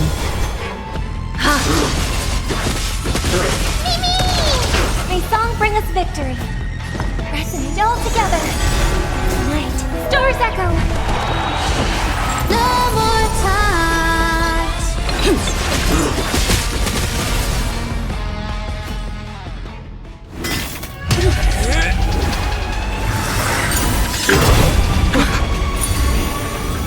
At long last. Century Gate, open!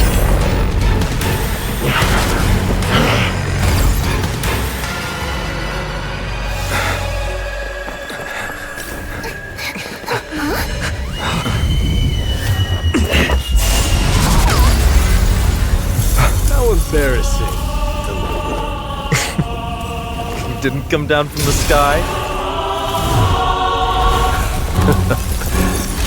This city is mine anyway. So why shouldn't I go through the front door?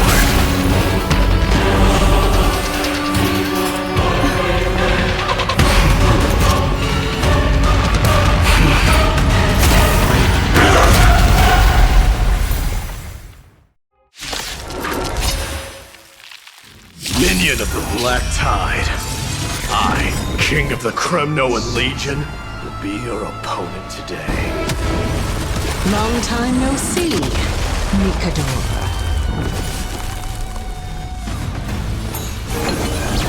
I hope for an end to strife with harmony and unison.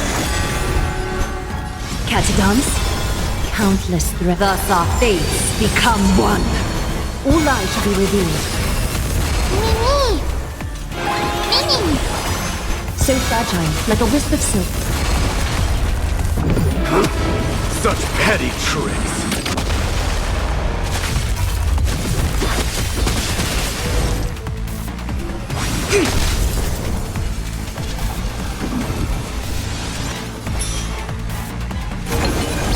May song bring us victory.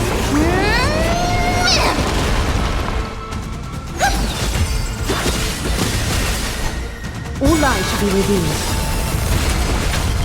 Rejoice, for I grant you the honor of sharing your final resting place with Kremno's departed heroes! Mimi! Vanity leads to self-destruction. I am not sending a dynasty to its end. It's okay, it's okay. A little Oh, fuck! That was a good opener to the ceremony! We honor the fallen gods with this fight to the death! All lies shall be revealed. It's time to end this.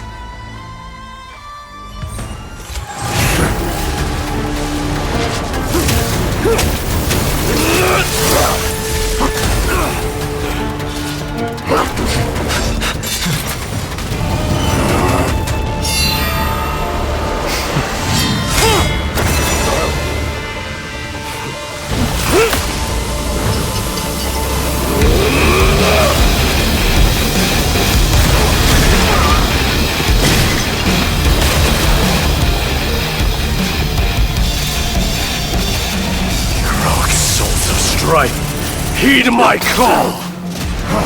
I am the Lance of Fury. The agony this world needs!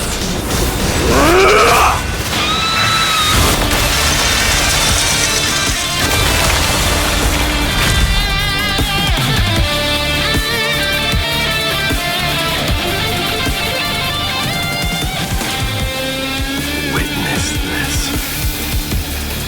New god has come to Castrum Kronos.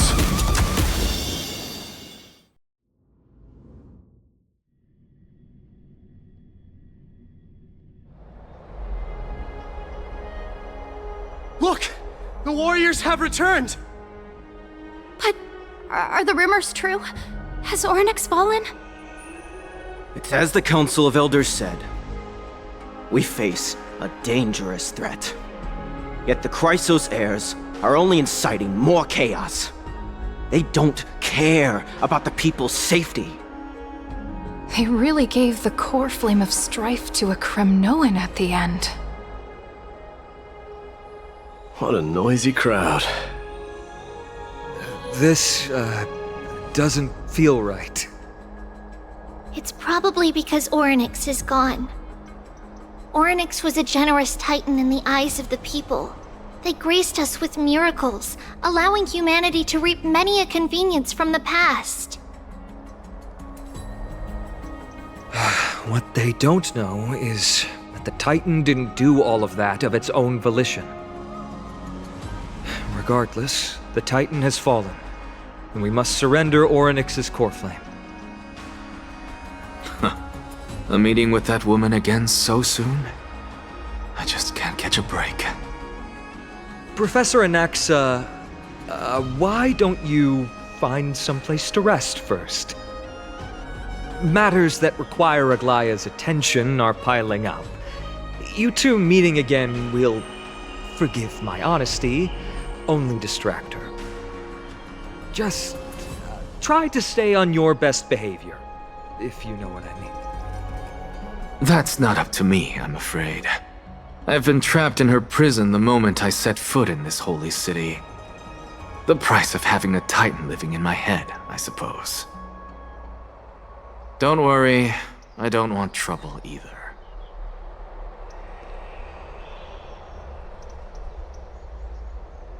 They have differences in ideology. Alright, I suppose that's putting it lightly.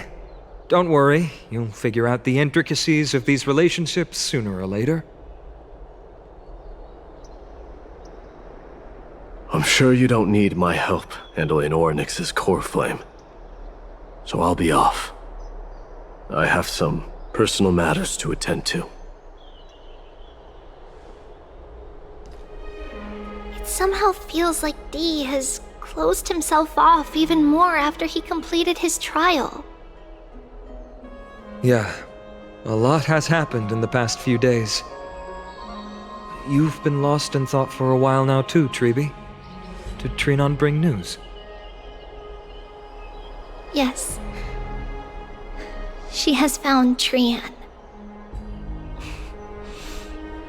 She was at the bottom of the valley outside the temple, but that's where the good news ends. I'm sorry. It's alright. They also found someone else besides Trian. He was no better than a corpse when Trinan and Hyacinth arrived.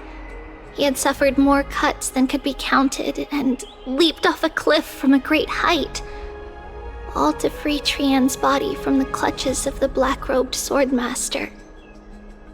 What a brave soul. Do we know who he is? Yes. It's Krateros.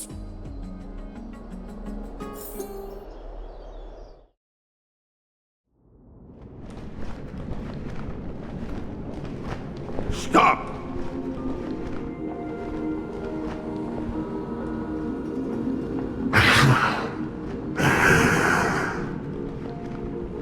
If you want this girl dead, you'll have to kill me first. How ludicrous. Your body made of flesh and blood as it is will not survive more than a single strike from me.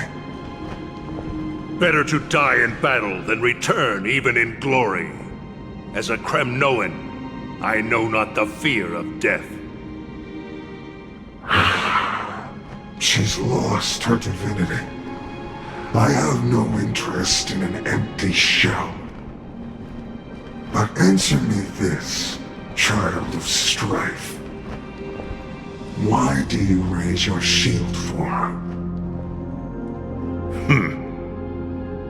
As the leader of the God Shield Brigade's elite, I protected the king against the Black Tide with this very shield. And I've done this over and over, hundreds and thousands of times. A pathetic killer like you could never understand the weight it bears. Pity. And crumble like rusted iron. Good! Supreme glory shall be mine, as I indulge in the libations and incense offered by my descendants. Come, let us fight! For Kremnos! For my king! For Amphorius!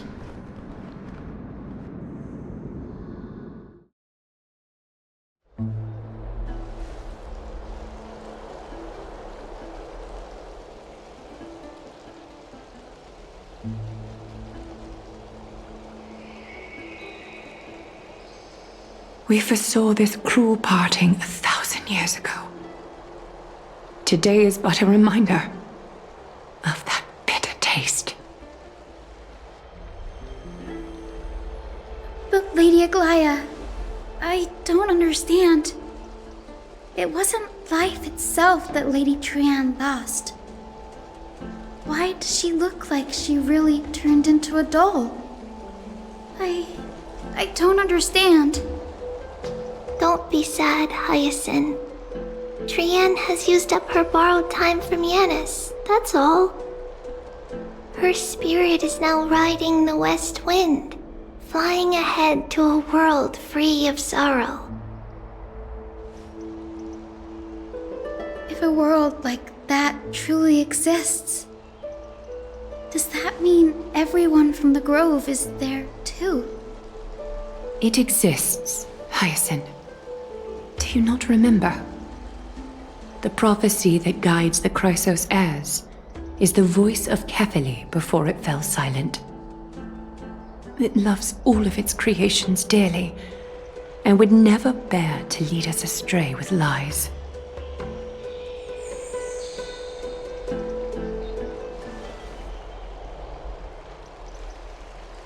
What about the Crimnoan veteran?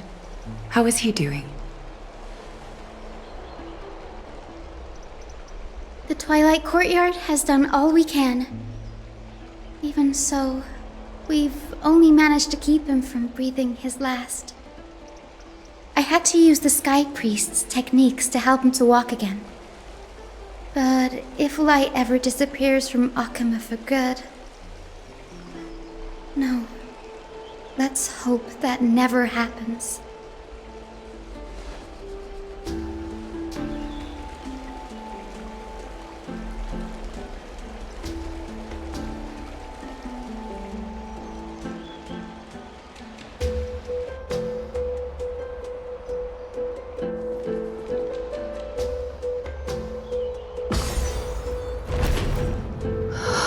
The parting hour is upon us. Yet the golden thread runs slack. The heroes have returned with their spoils. Everyone, please take this opportunity to rest and prepare for what awaits us. You've returned unscathed and brought tidings of triumph. Truly a moment worthy of celebration.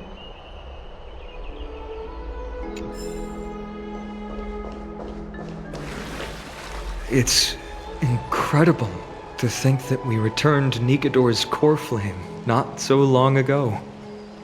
It wouldn't be an exaggeration to say that you and your friend's arrival has melted the glaciers of history. You could say this is the true face of history. It slumbered for 1,000 years, only to awaken for this one moment. Alas, now is not the time for a study of history. I do not see a Naxa around. Was this under your instructions, Finan?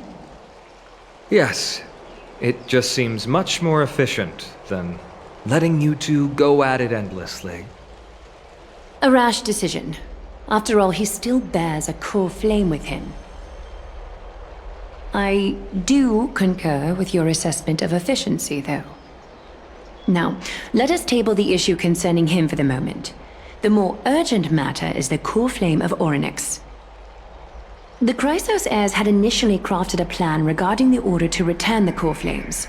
For titans like Orynyx and Circes, who harbor no intentions of harming humanity, our strategy entailed assuming their divinity only at the very end. But this unforeseen turn of events has thrown everything into disarray. If we don't return the core flames to the vortex of Genesis, and we leave the Titan's divine positions vacant, we can't even begin to imagine the disaster that would follow. But the most pressing issue at hand is that we haven't found the Chrysos heir capable of bearing Orynyx's divinity. Finan, Castris, Mighty, and Hyacinth. Treepy and I devoted a millennium scouring the world, only to find these few people. Only a chosen few possess the capacity to assume divinity, the elite among the Chrysos heirs. We would never hastily extend our invitation, without first verifying their potential to bear such power. Yet, we cannot compel anyone into divinity, as it would be no different from sentencing them to the gallows. Truly a dilemma. Yeah. How about letting her give it a try?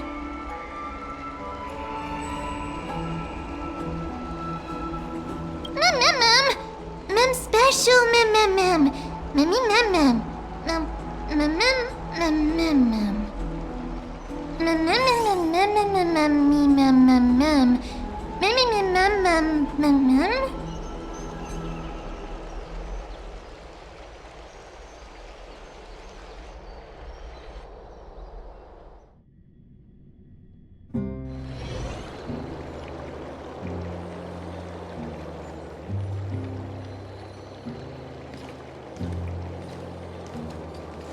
I see the Reaper has forsaken you too, teacher. It simply put my life in the hands of the Twilight Courtyard. That priest girl's medical talents are truly exceptional. She might be far from the ordinary girl we envisioned. But this isn't about me, Mighty Mos. I saw it. You finally decided to embrace your own fate. The power of strife is stirring a tempest within me as we speak. My bones have turned into steel, and my blood is seething in a blaze. Past rulers of Kremnos could only aspire to this might, yet I have merged with it. I've made history. And henceforth, divinity and kingship shall coexist as one.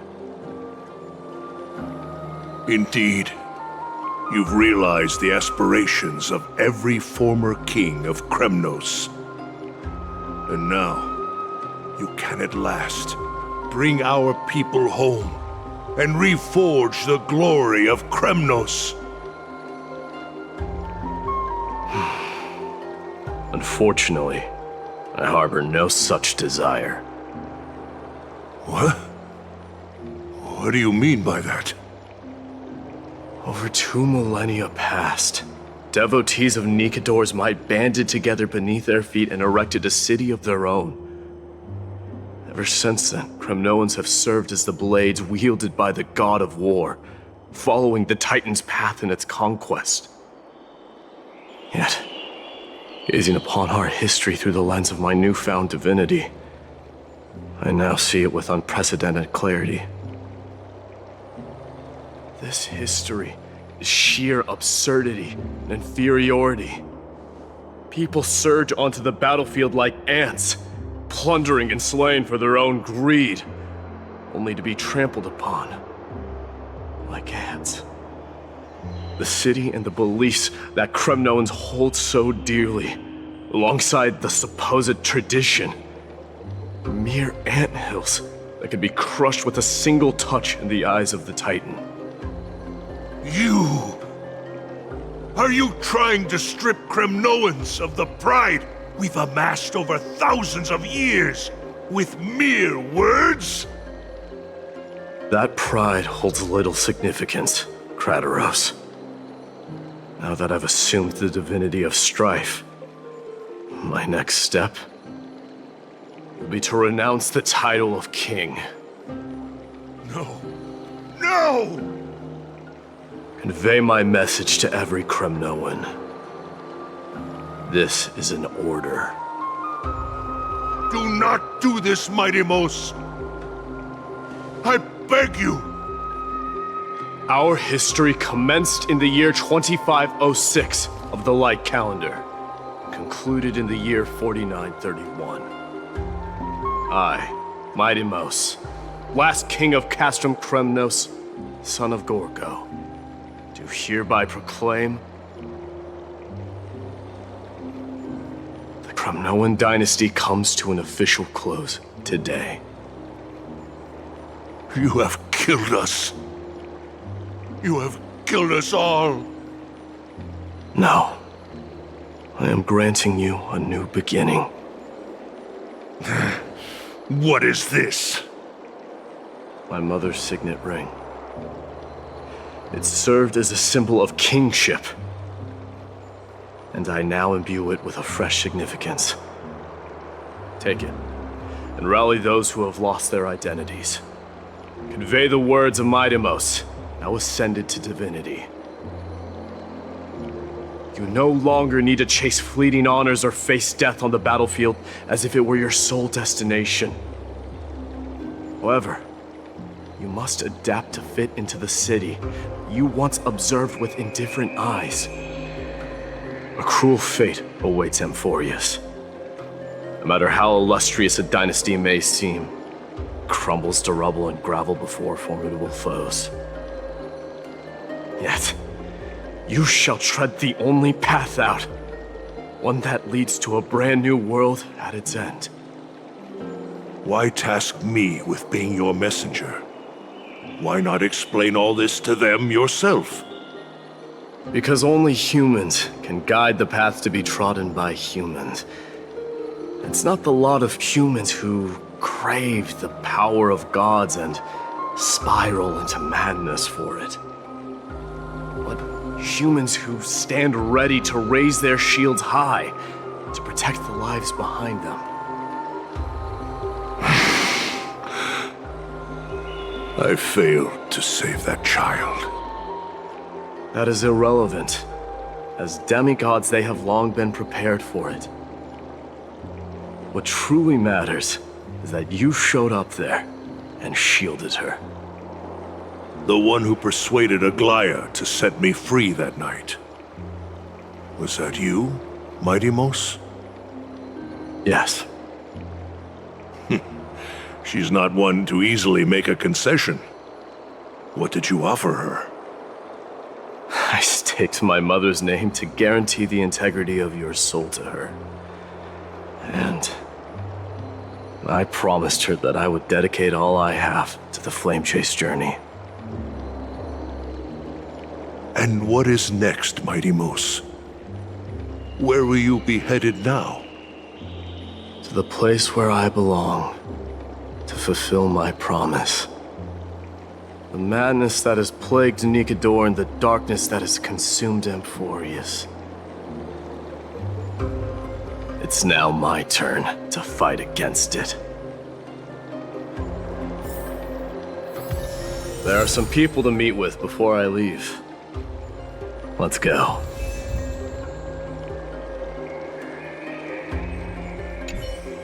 And what is next, Mightimos? Where will you be headed now?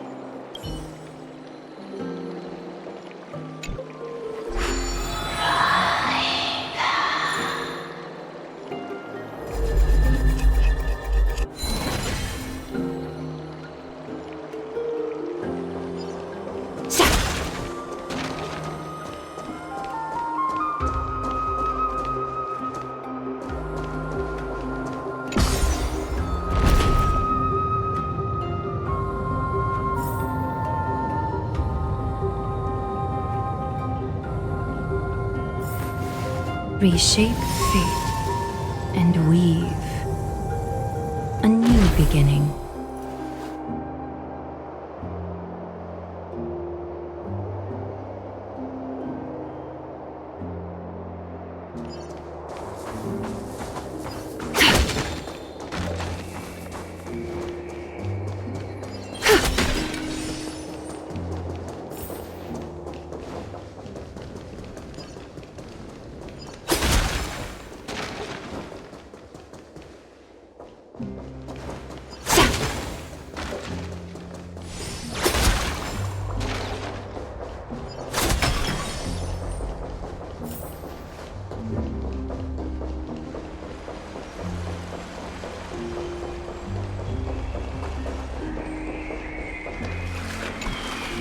You're here, Mightimos. It seems that you are prepared. Yes. You aided Akima through yet another trying ordeal, and my gratitude knows no bounds. Isn't that exactly what you wanted? Not everything unfolds according to my plan. In the current state of the world, I can only proceed one step at a time. Furthermore, you are ready to dedicate all that you have, regardless of the promise you made to me, aren't you? Throughout my time in the Holy City, I've gleaned valuable lessons from you. Strategy, leadership, and adaptability to change. Yet, it's only recently that I've come to realize the truly remarkable quality you possess. And what is it? It's the magnetic allure in your presence. It draws people to gather around you willingly, to seek your guidance. They strive not to disappoint you, not due to fear of repercussions, but out of sincere alignment with your ideals. That is precisely what every ruler of Castrum Kremnos has been missing. I am truly honored to hear that. And now, my Deimos, you have risen as the most powerful demigod in the world. How do you intend to wield this newfound power? I shall see Nikador's aborted mission through to completion, and become the strongest bulwark for Amphorius to defend against the Black Tide. I will secure enough time for the Flame Chase journey, until you manage to lead everyone to reach the miracle of Genesis.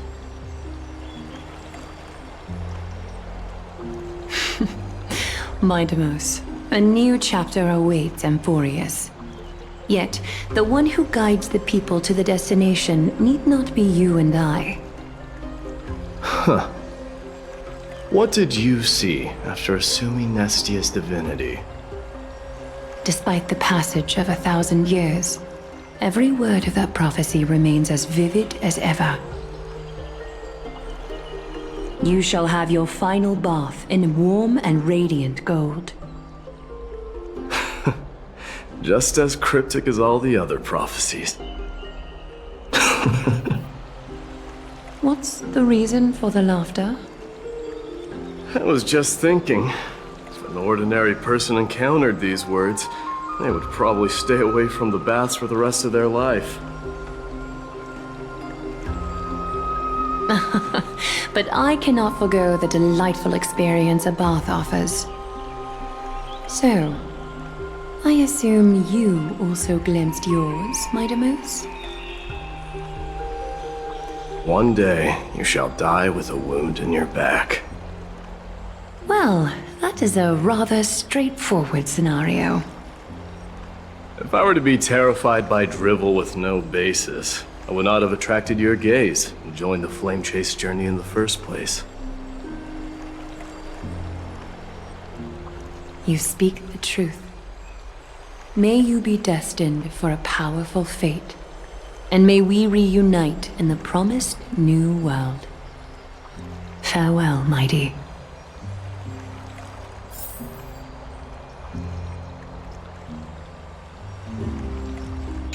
Farewell, mighty.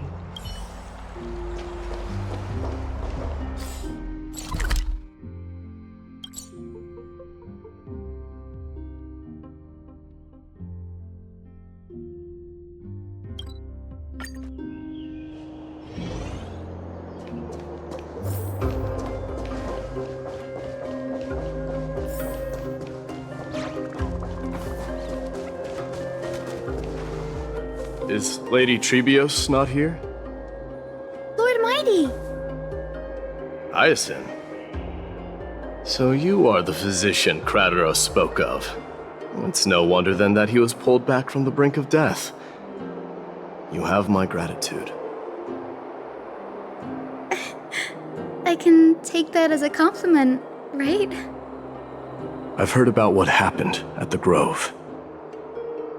I'm deeply sorry for your loss. I've heard far too much about death and grief recently. To quote Lady Treeby, we should all focus on tomorrow, shouldn't we? That's a valid point. You've always been the most optimistic one among us. Well, I must say, it feels quite incredible to see a new demigod standing right before me. You should prepare yourself as well. Humanity has already taken hold of strife, and one day it will also reach the sky. Do you really believe I can do it? Even my ancestor, that hero of legends, couldn't conquer the core flame of Aquila. Given your good rapport with the demigods, you should know that the path to assuming divinity is never limited to swords and spears.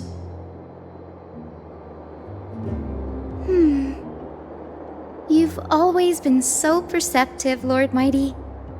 Rest assured, if fate has truly selected me, I'll be ready.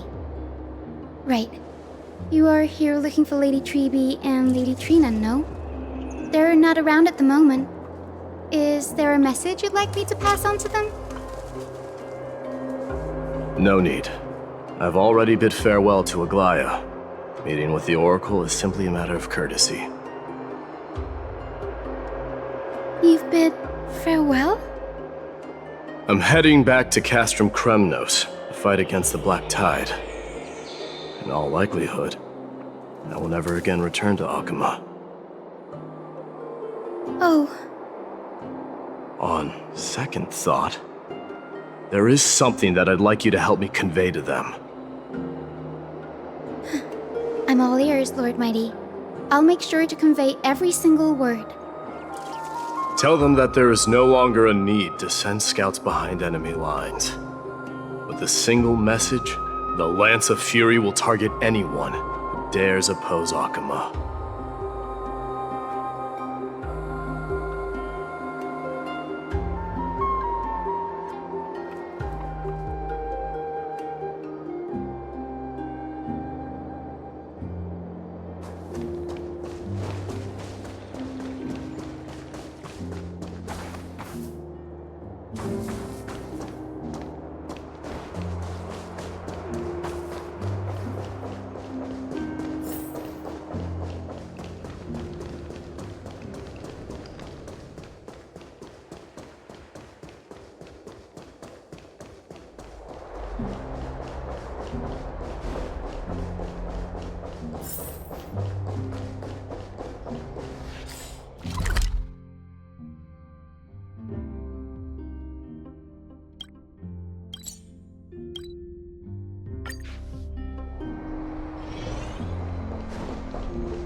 Lord Mighty.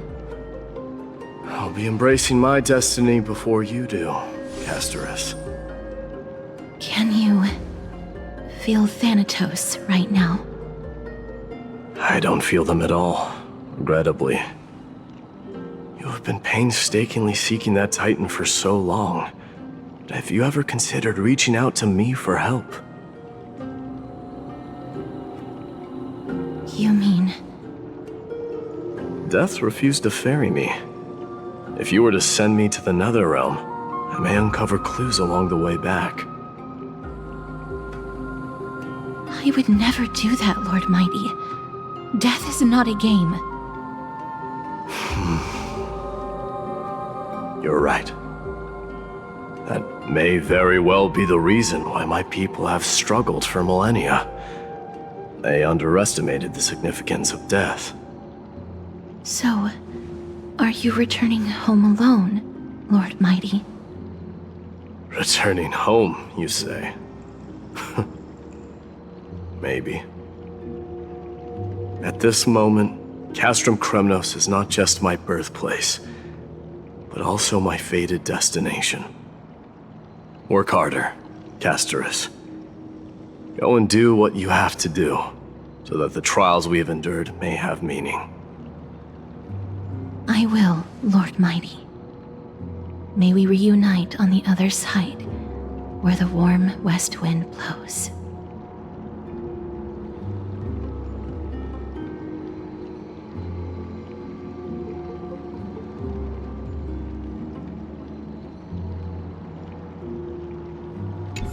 May we reunite on the other side, where the warm west wind blows.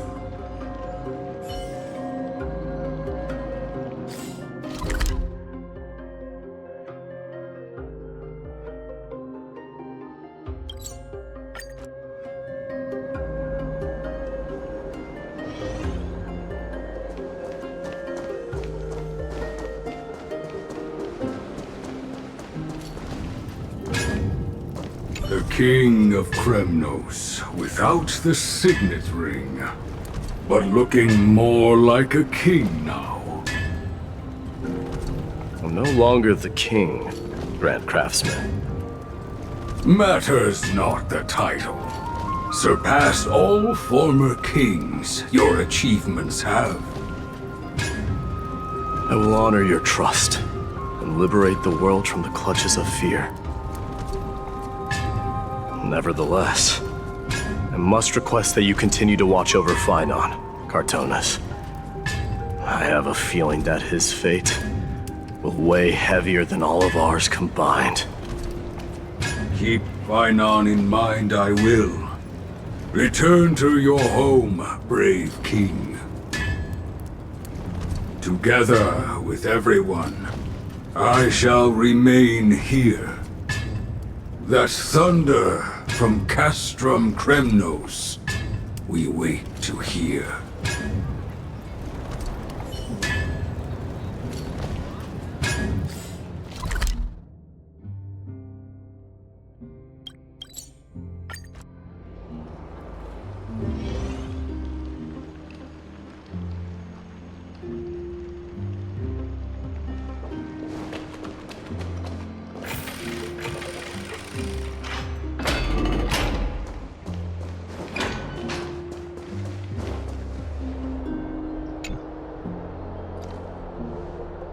Outlanders? No. Trailblazers. I will soon make my way to Castrum Kremnos. If all goes according to plan, this may be our final meeting. I just want to let you know that I appreciate everything you have done for Amphorius.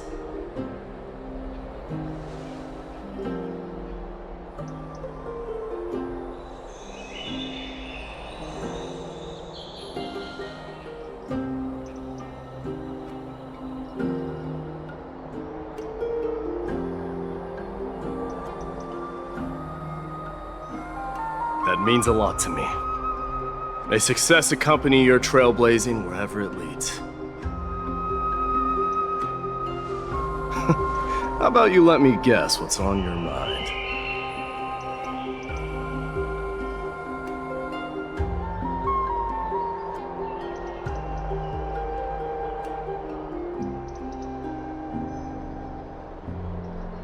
Are you thinking about saying something inspiring?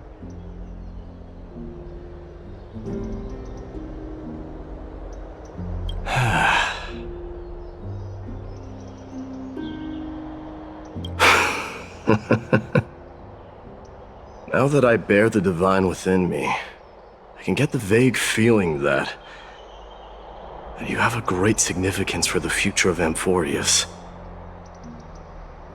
With this departure, I fear that I will never again return. Can I entrust you both to watch my back and to continue supporting the Flame Chase journey in my absence?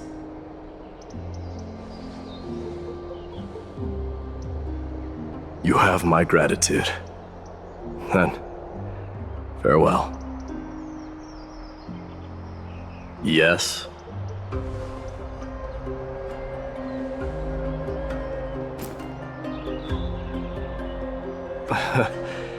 Sure, let's do it.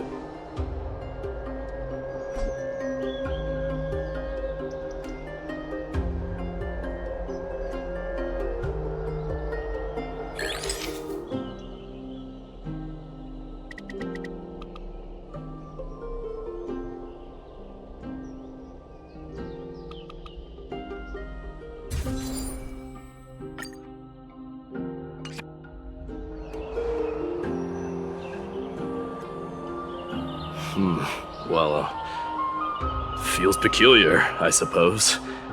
I'm not talking about your photographic skills. It's just that I rarely take photos.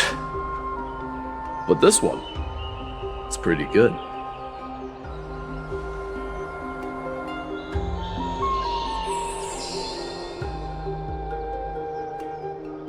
I wish the same for you during your time in Amphorius.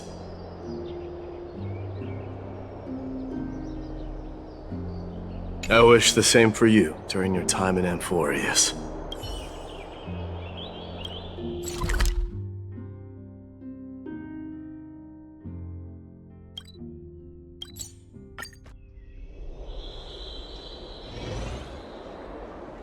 The prince is here! Run! Hold on! Lord Mightimos isn't the prince anymore. He's now the guardian of Amphorius! What's going on?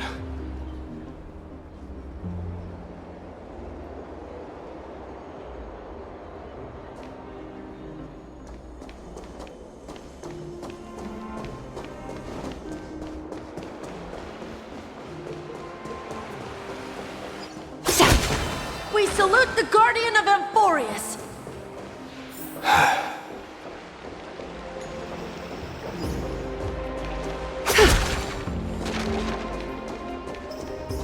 We salute you. Farewell, savior of Kremnos. It's been a while, Guardian. I should have known you were the mastermind behind this. Hey, don't go pointing fingers without cause. I swear I'm innocent this time. See those kids over there? They're the ones who brought everyone together.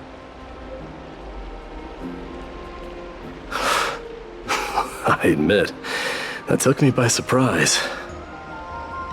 Were you seriously just going to sneak off without a word with me? Well, I was actually on my way to bid farewell to you, but ended up running into this. Oh, that's quite an honor, I suppose. We better not leave them waiting too long, don't you think?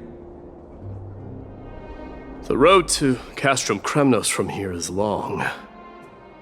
Perhaps it wouldn't be a bad idea to take a moment and etch their faces in my memory one last time.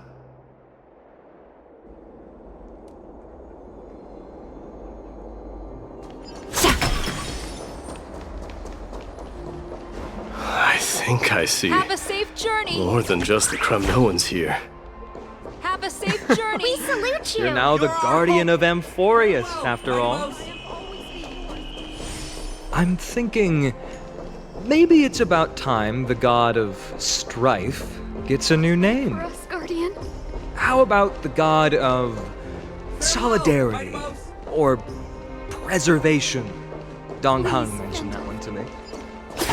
I recommend that you steer clear from any situation that calls for naming things.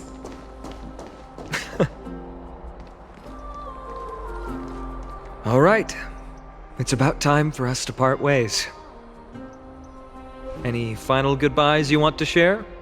This might be your last chance.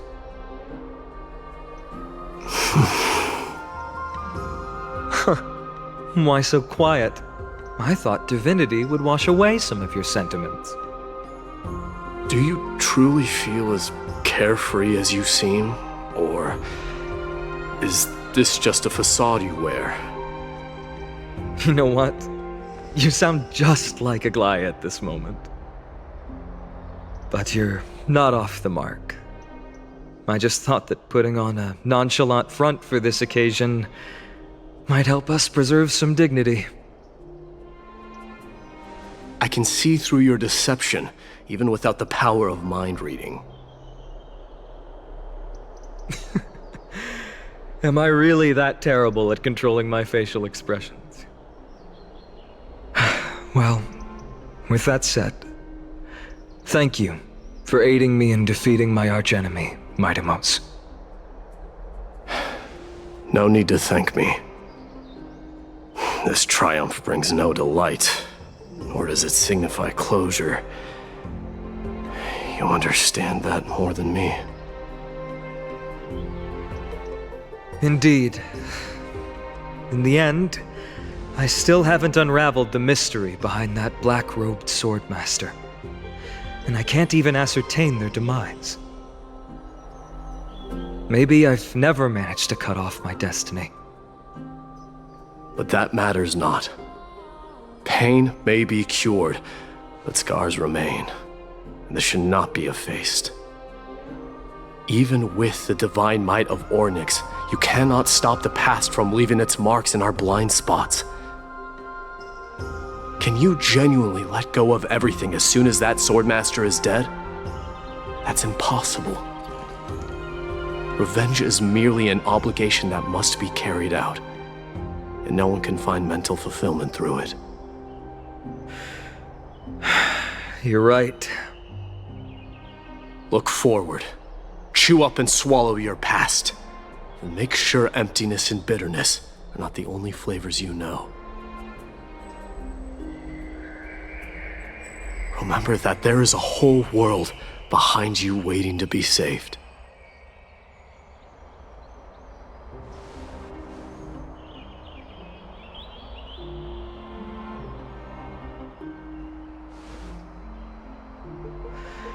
I will keep that in mind.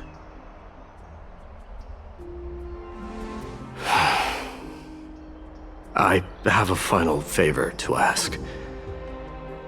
Please look after the Kremnoan warriors in my absence. They will undoubtedly face challenges while assimilating into Akama. It is my sole regret that I cannot stand by them during this time. Do not worry. Leave it to me. And, while I'm at it, I'm going to find out if the Kremnoan language is really missing that many words. The Kremnoan philosophy can never be encapsulated in a mere dictionary. But if there's a chance in the next life, you should come visit my library.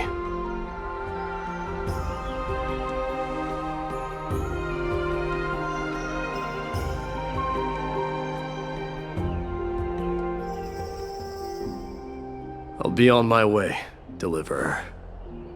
Remember to stay alive till the final act. Yes. Same goes for you. Don't die too easily.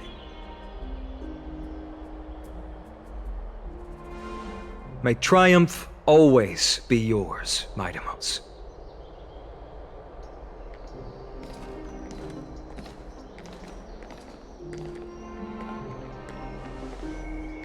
Oh, right. One last question. Go ahead. You better not leave any regrets behind. Are you the one who told Cartonis about the signet ring? Well...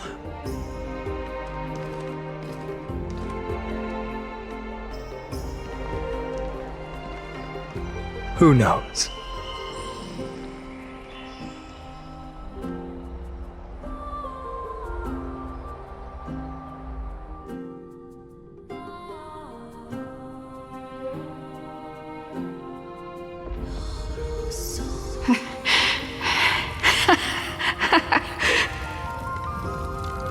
Get up, my son.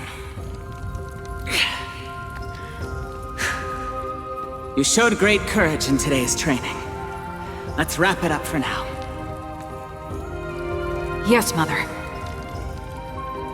Mother, there's something I want to ask you. What is it, Midamos? Why must we learn to fight? It is for glory and honor, my son. For Kremnoans, mastery of swords and spears is ingrained from birth.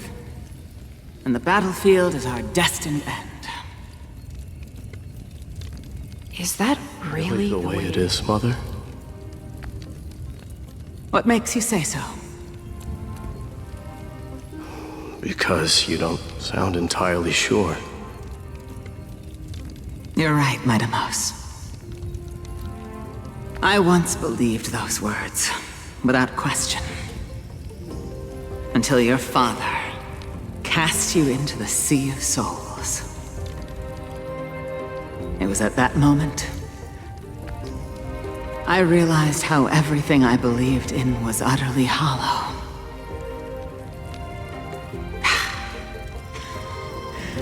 Perhaps the spirit of Kremnos had once existed. But as greed bloomed in the hearts of humanity over the years, such spirit had long faded alongside our glory. I no longer put my faith in any oath or doctrine. Now I have just one role. That of your mother, my Deimos. Your guardian.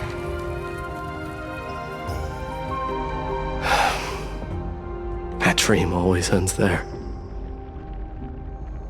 The journey back to Castrum Kremnos is proving to be longer than expected.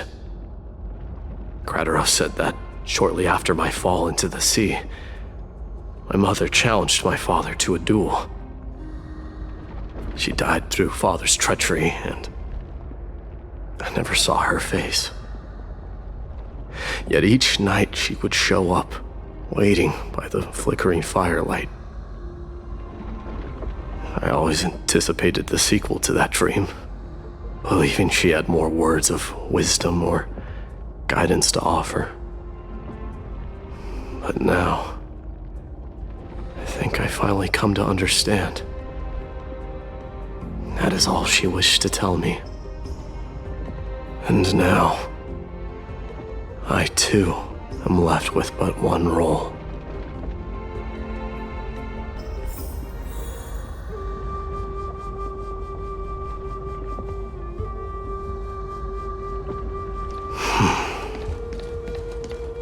It is time for this journey to reach its end. Look! Deimos is back! Glory belongs to you! We've got fresh pomegranate juice. Want to try some? Back. We meet again, Your Highness. Welcome back!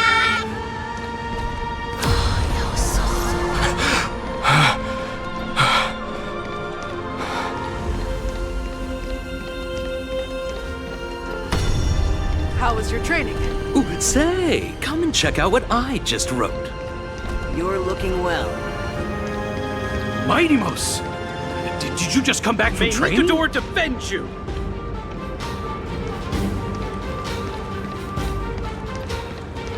It's I'm been gonna a beat while. you at the festival. Welcome home, my Deimos. Have you found some...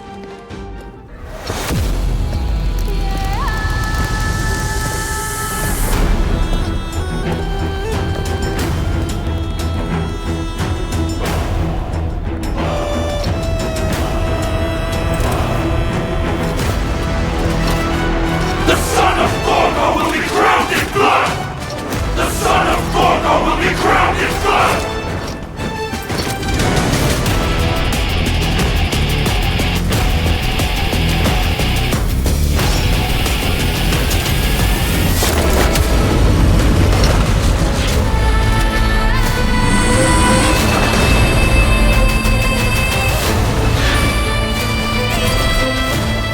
Mother, I'm home.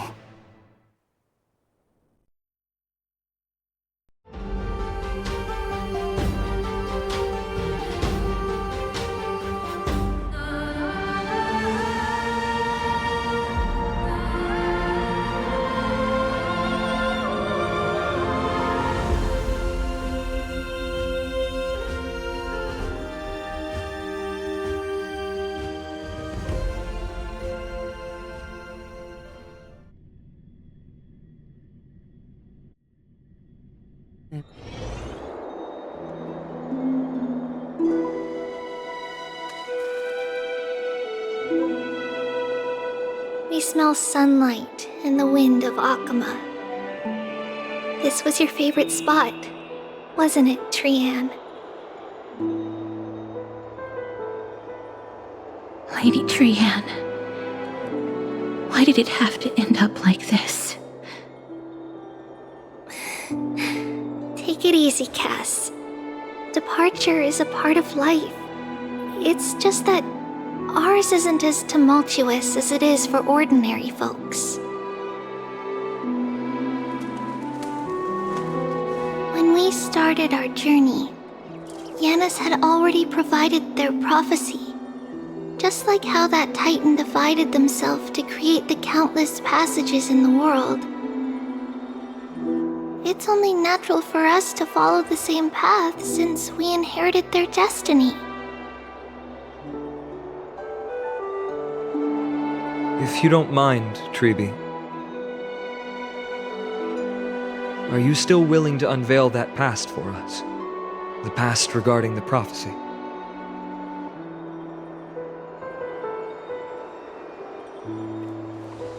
What do you seek to learn, Snowy?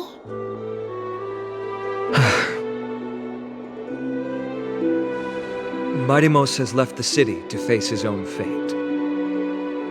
That is, the fate of every demigod.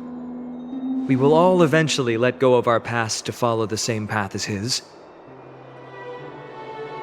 So, what I want to know is, as Amphorius' first demigod, what compelled you to take the first step on this journey? And what has sustained you to make it this far without looking back? Despite the fracturing of your body and the numerous departures you have endured.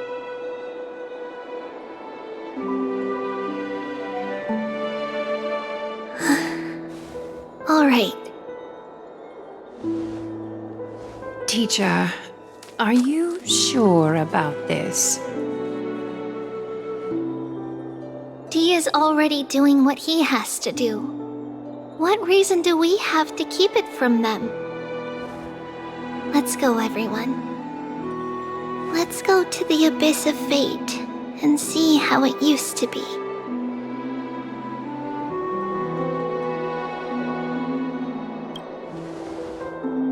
That's great.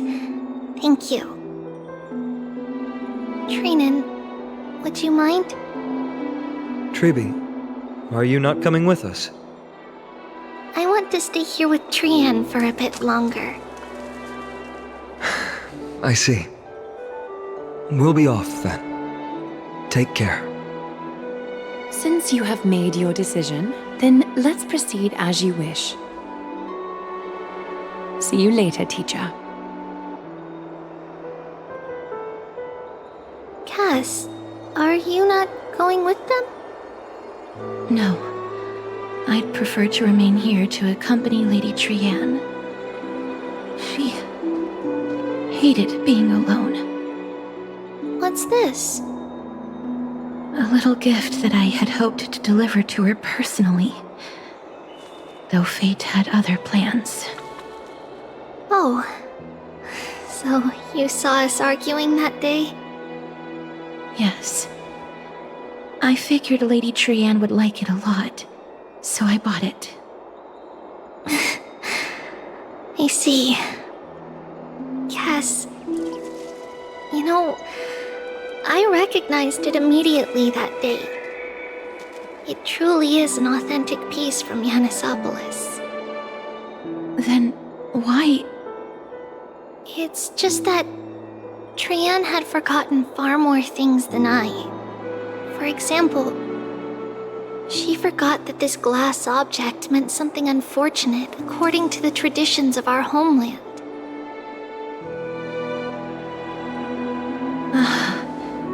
I'm sorry, Lady Treeby. Should I... No need to apologize, Cass. At that time, I simply didn't want her to be trapped by our past, especially considering how much time had passed since we left home. But now... it might just be the perfect gift for Trian. All shall bid farewell to one. And that person alone will witness the miracle. While you and I have long accepted this absurd fate, they remain fresh and inexperienced. Teacher, don't let the weight of that cruel prophecy crush their spines. But it would be even more cruel if we allow them to ignorantly fall before the gates of the new world. They will eventually need to know the truth. We just need the right opportunity. This, to me, feels like the right opportunity.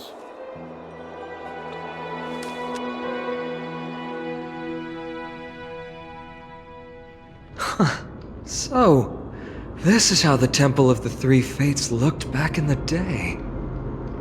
At this point, Yannisopolis still resides under Aquila's protection, yet it is already fated for decline, and only contains a beautiful facade. Is it because Amphorius has entered Era Bellica?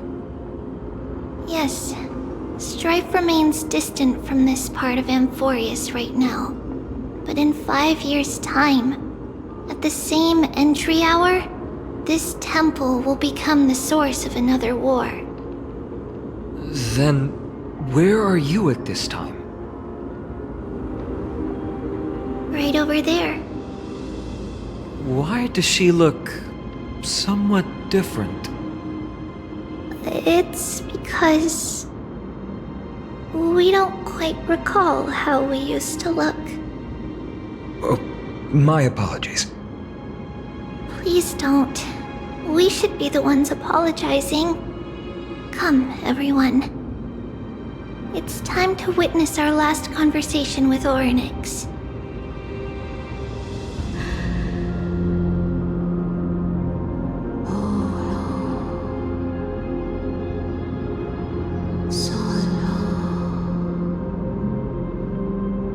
You're here, Orynyx.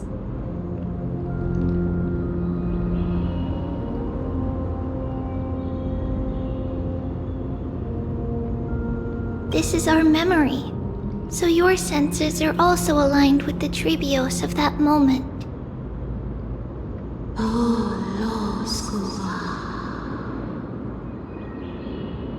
False prophecy, huh?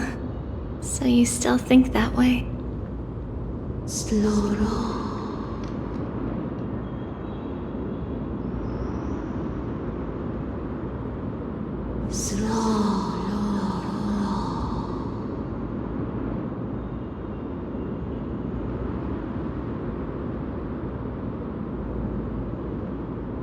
But the Black Tide has already arrived, and Yanis remains in slumber.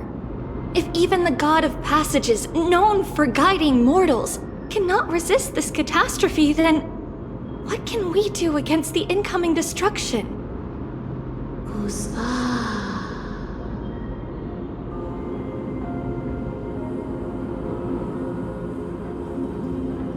Those chosen by fate would never have their family taken from them. And how can I alone remain safe and secure while watching the entire world crumble before my eyes?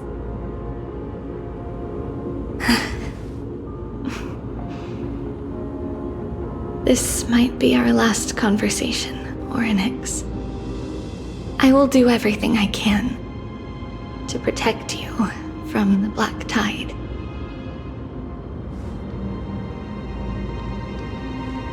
The family she just mentioned.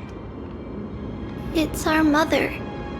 She fell from the spot into the valley a long time ago. It was during a grand ceremony held to seek Yanis's guidance. But things took an unexpected turn. It was Kefali who responded instead. Did something go wrong with the ceremony? Yes, but those two occurrences were in fact unrelated. Kefali's response was simply a coincidence. On that frosty night with treachery abound, as the Holy Maiden of Yannisopolis met her demise, The world-bearing Titan also fell in another corner of the world. Let's keep up with her. This story... she should be the one to tell it. That thing ahead. It's the altar of Talantin. But that's not our destination. We're heading to the left. This place used to be passable.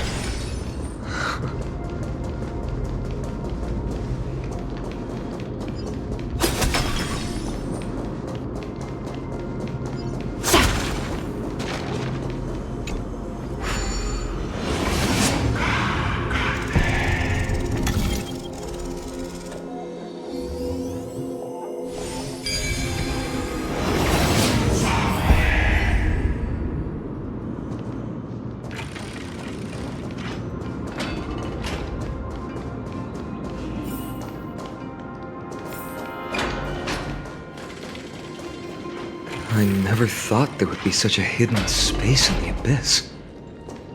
This is the Archive of Prophecies, an important ceremonial site back then.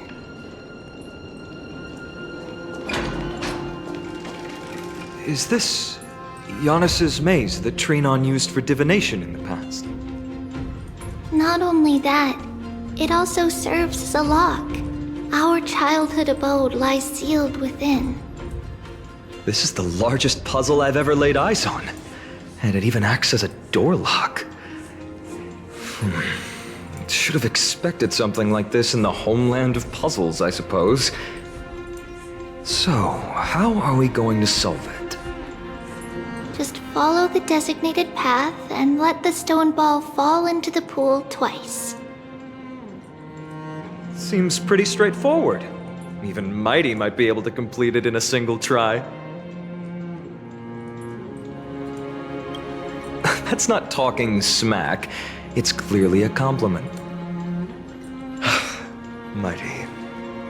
If he were still here, we'd probably take a lot fewer detours to solve our issues. Enough with the talking. Let's just get started.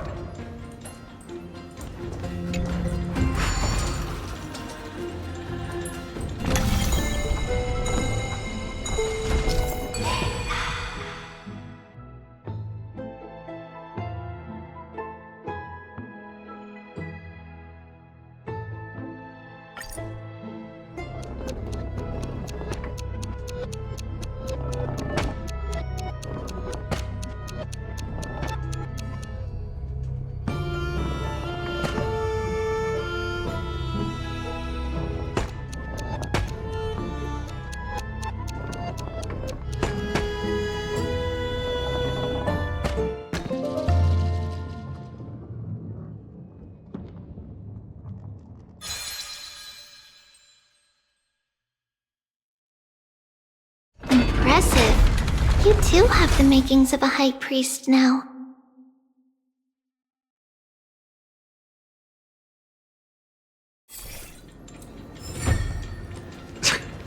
Getting that stone ball to the endpoint looks pretty tough. My hands are shaking just from looking at it.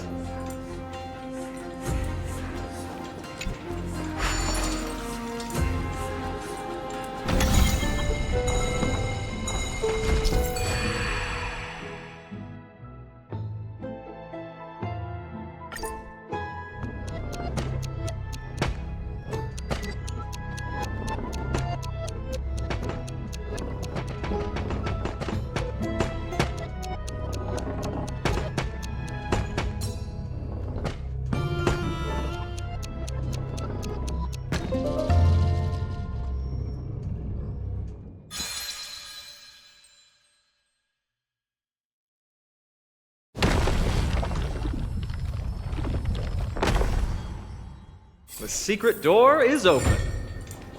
Go inside, and you'll see the place where we grew up. If I become a priest, will Orenik see me? A gentle texture and a fine craftsmanship.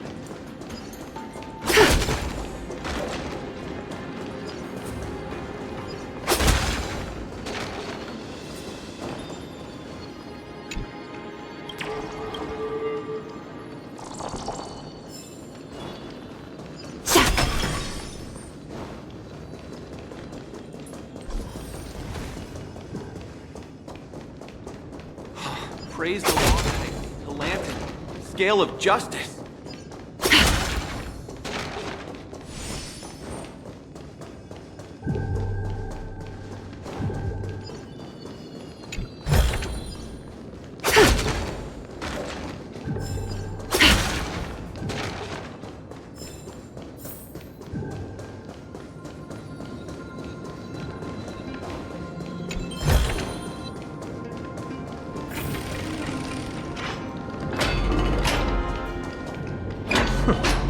You grew up in a place like this. By the time we were born, the role of the Holy Maiden had already diminished to a mere title. Those in tune with the Titan's guidance are bound to become messengers for others. To maintain appearances, those in authority added some embellishments. And with Mother around, our childhood wasn't entirely without joy. Even so, I still find it hard to imagine. 20 years can go by in no time. Trinon, for most people, 20 years is a long period of time. Right. Becoming a demigod sure changes how one lives through time. It's hard to believe it's been so long. Your power is exceptional, Little Gray. This place looks exactly as before. Let's explore the room a bit.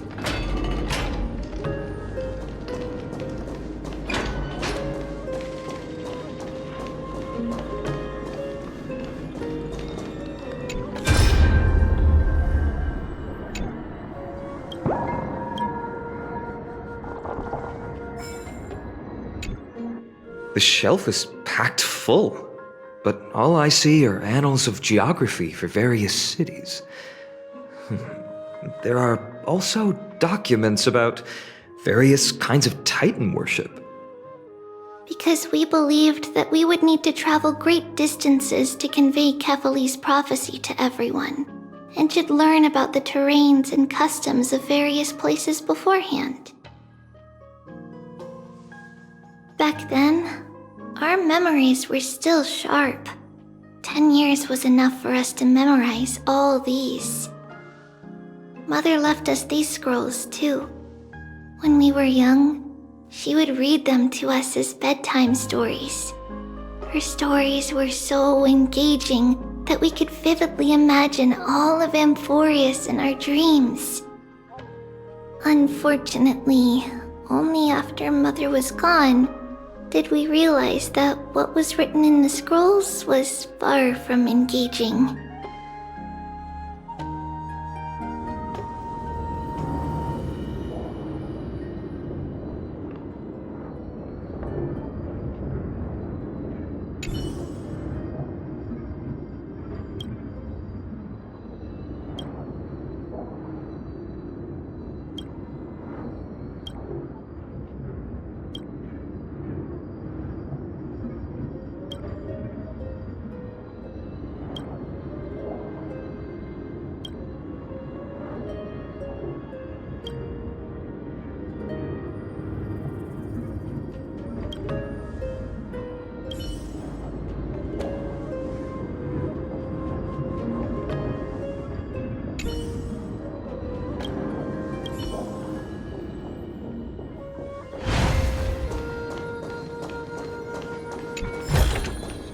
An abundant fragrance, worthy of recognition.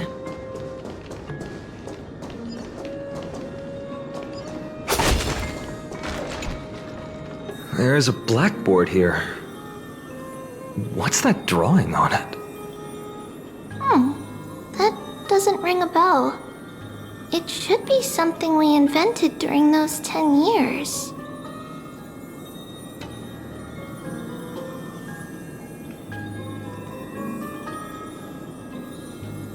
It has been approximately 10 years between Kefali's prophecy and this moment when we are about to set out. We were raised in this temple complex and had never stepped outside the Gate of Infinity. To understand the outside world, We spent much of our time acquiring knowledge and developing a few inventions along the way.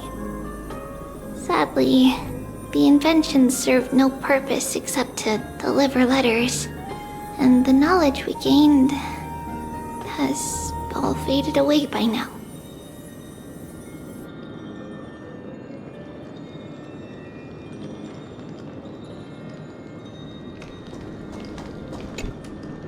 There's so many boxes here. These should be our belongings. What's this? A red glass fragment?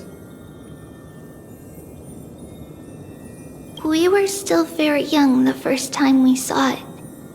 Mother came back with a beautiful glass piece, but her face was streaked with tears.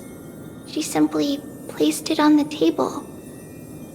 It looked so sparkly that we couldn't resist playing with it, but we ended up breaking it by accident. Mother didn't get angry. She simply held us quietly for a long time. It wasn't until we were older that we learned in Yanisopolis, if someone gloriously died for destiny, the Holy Maiden must pick a piece of glass from the volcano's quarry and polish it, then give it to the deceased's family. On the day Mother returned with the glass, her friend lost his life on the battlefield.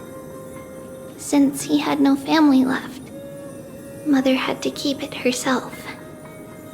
Later, on the eve of the ritual, Mother also gave us a beautiful piece of glass. Let's move on to the bedroom.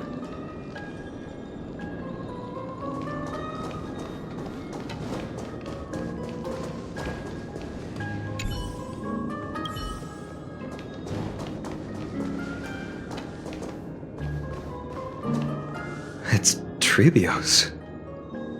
Just as expected. It's time to get going after all. Mama, are you going to that ritual tomorrow? That's right, my sweet girl. What's the matter? I wish I could go too. I have something to ask Yanis. What do you want to ask? I want to know how to chase the black tide away. Ah, I see. Unfortunately, it's a secret ritual, and only I can preside over it. If you want me to consult the Titan on your behalf, you'll have to promise me something. What is it?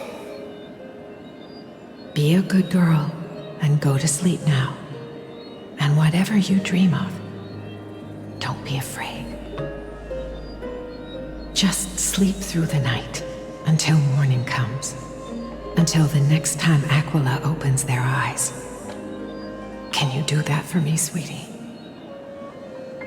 That's it? Of course I can! Trebios is the most amazing Holy Maiden of Yanis! Well, little Holy Maiden.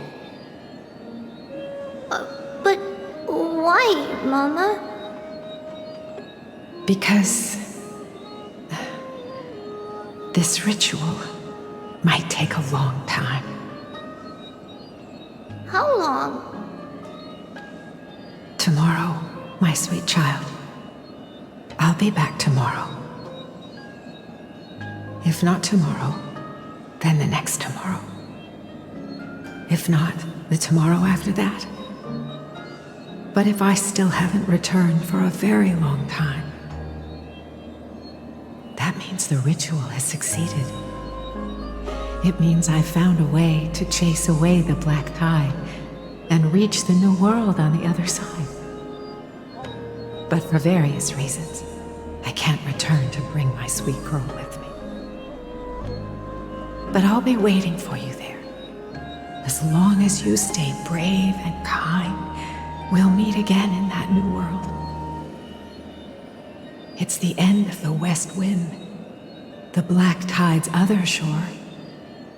A radiant sea of flowers, blessed and protected by the gods. In the rosy horizon, you'll see a silver-white shoal. It marks the end of your voyage.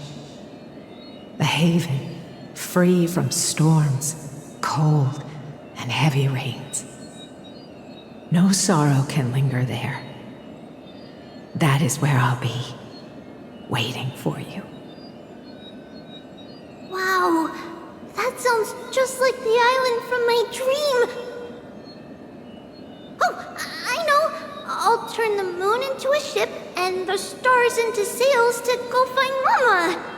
Pinky promise? Pinky promise. As long as you sail toward tomorrow. As long as the sun will rise for the next day. Our wishes will come true together.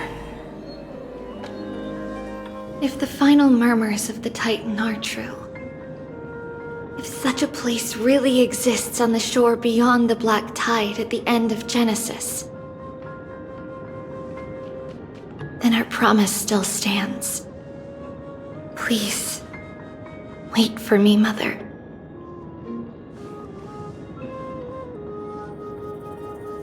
After those 10 years of darkness, when Aquila opened their eyes for the last time, we finally set off. Where did she go?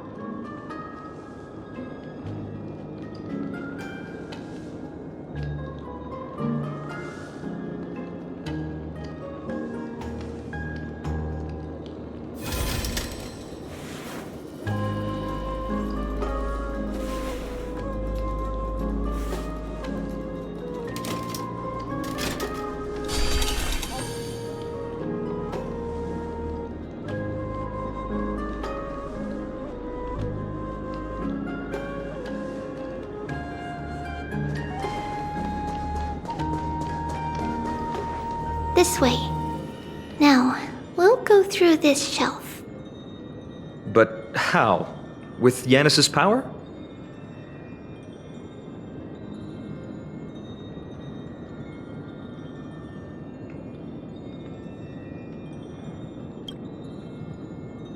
No, we hadn't acquired their power back then. So, this obstacle, it was simply a mirage? Yes, the answer is right on the shelf. Go ahead and give it a try.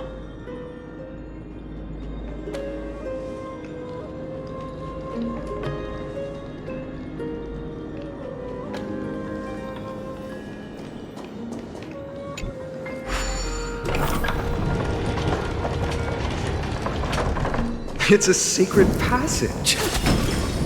It was a secret passage prepared by the Holy Maiden's supporters for Mother and me as a precaution. And now, it has turned into our passage to escape, just as anticipated.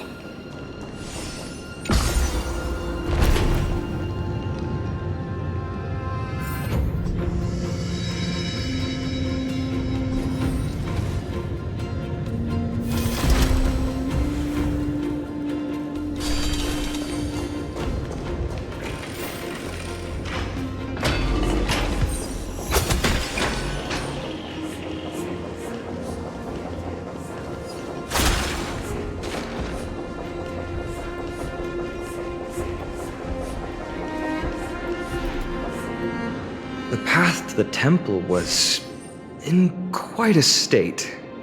Did someone do it on purpose? No surprise at all. Some people caught on to what we were planning and tried to intercept us, while others were willing to clear the way for the Holy Maiden. I can't move it. I can't climb over it either.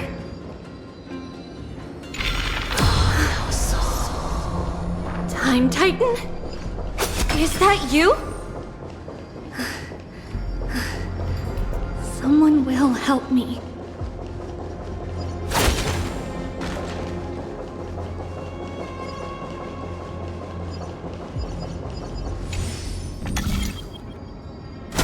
Just like this.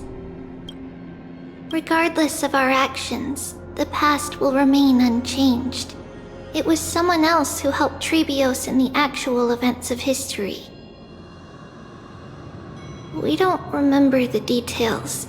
As for why memory recreated the past to be like this, it must be because it's closer to the answer within our heart. The passage is now cleared.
A gentle texture and a fine craftsmanship.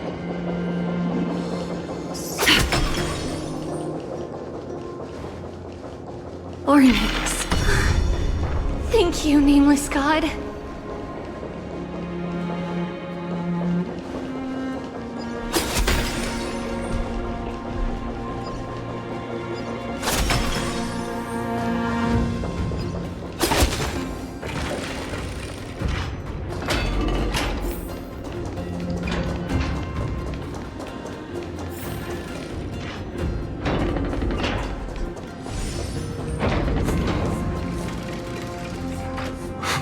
Whoa!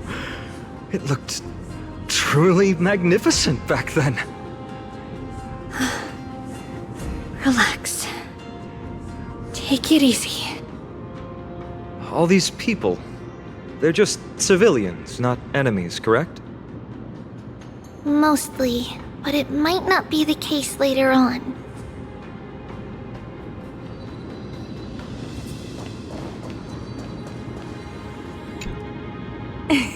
Hey, little ones. How did you sneak in here? Shh! Please keep it down. We had to be really sneaky to get in here.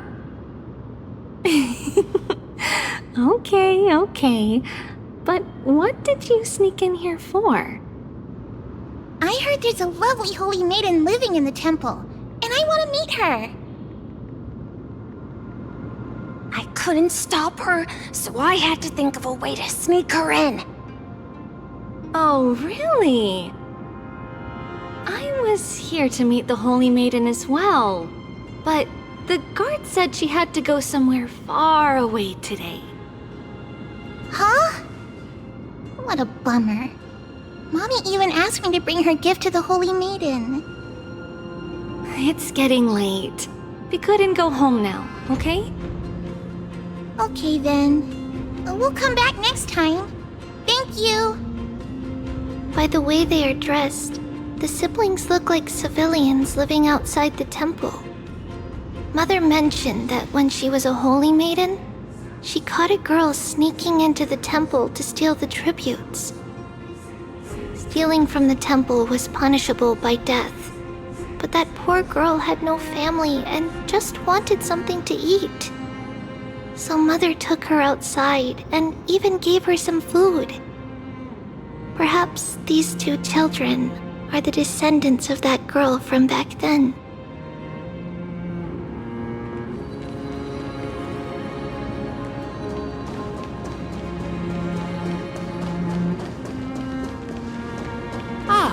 Lady Maiden.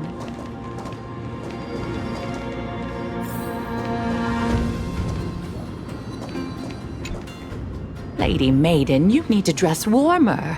It's pretty cold out. Let me get you a blanket. No need to trouble yourself.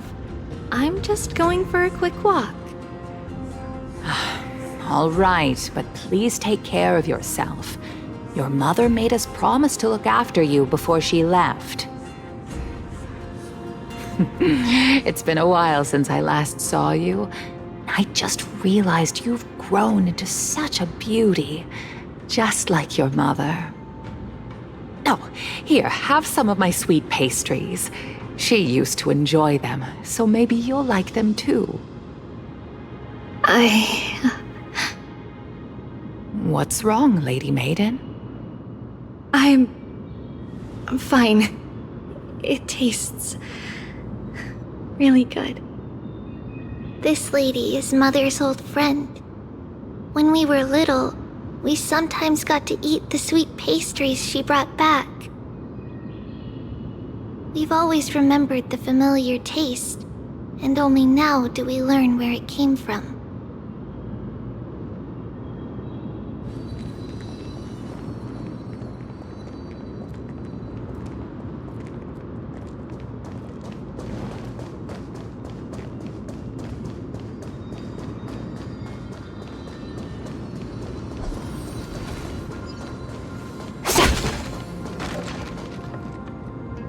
Apologies, Lady Maiden, but the Yanis Vault is under maintenance today. Perfect. That way, no one will disturb me while I'm talking to Mother. All right then. May Yanis guide your path. The Yanis Vault? It's where Yanis's heart lies and the core flame is kept. Just enter on the left. It's also the place where Trebios was born.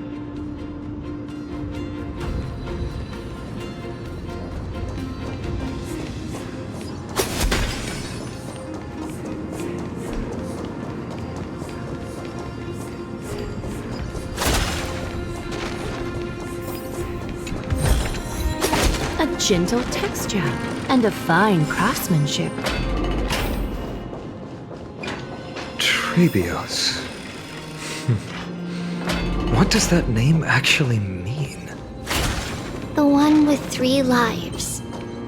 Mother believed our birth was blessed by the 3 titans of fate. She named us thus to express her gratitude. Looking at how things have unfolded, fate might have had a role in it.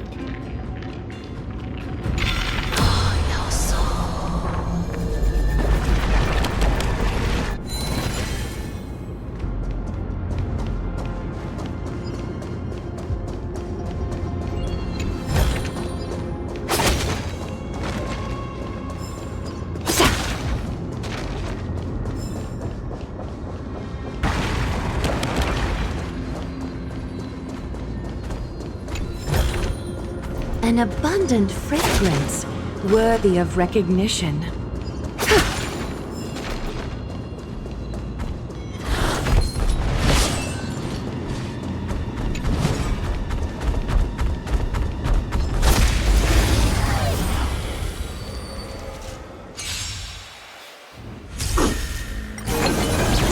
Harmony and unison. Stars echo. Together as one. Meaning. Time for resolution.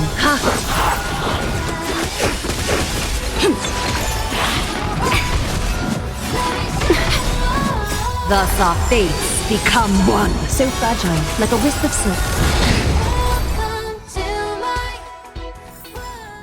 The foretold triumph draws nearer.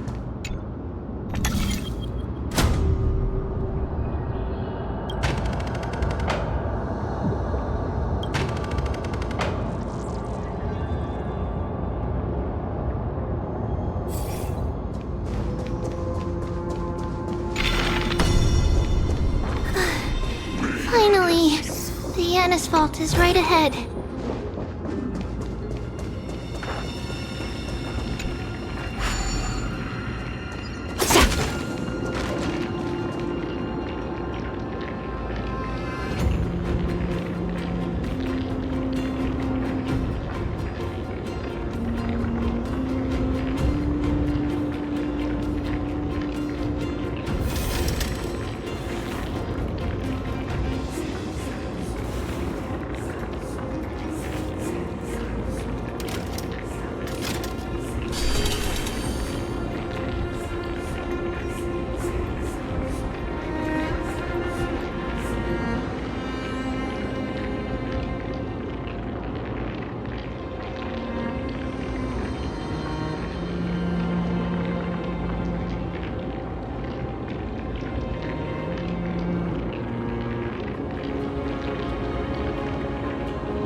reshape.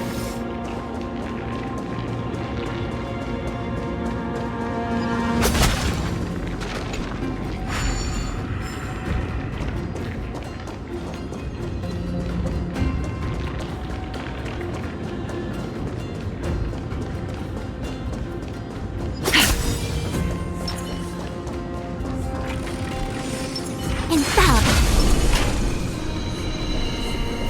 Let the show begin.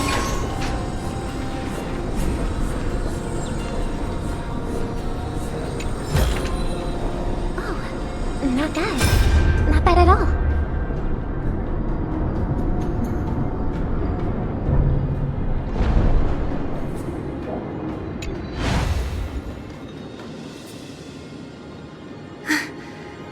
At long last.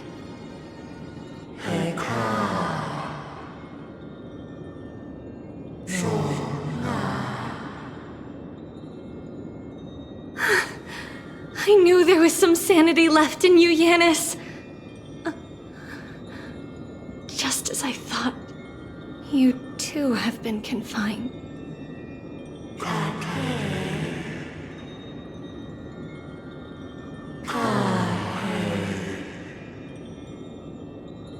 No, Yanis. I've come here to take on your fate.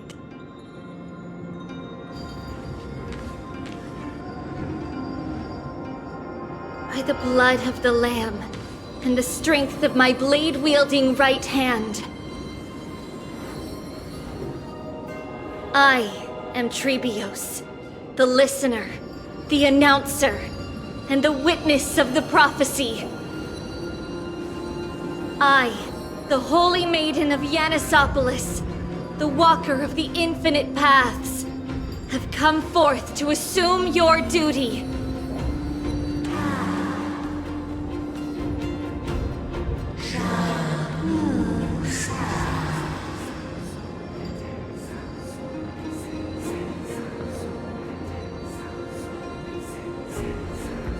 Just as I wished. This journey promises to be a long one, with 1,000 selves to accompany me. I'll never be lonely.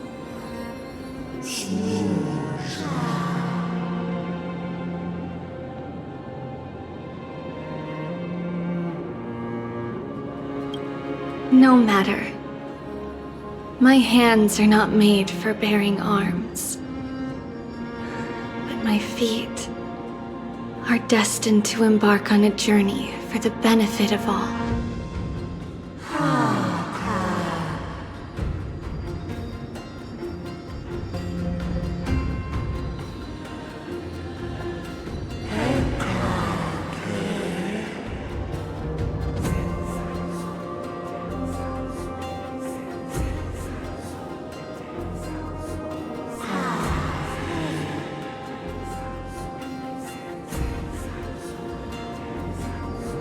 Without a doubt, Titan.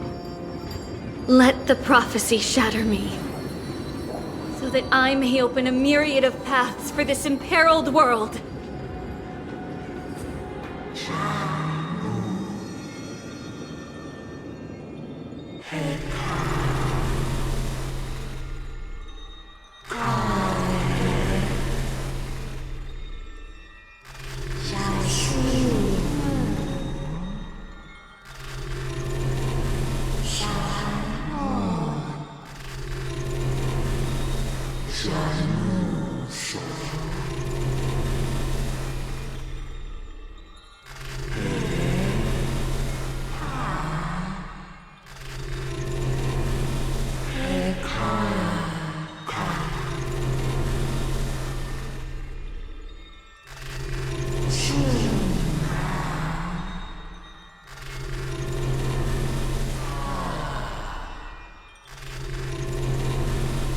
I understand, Yanis.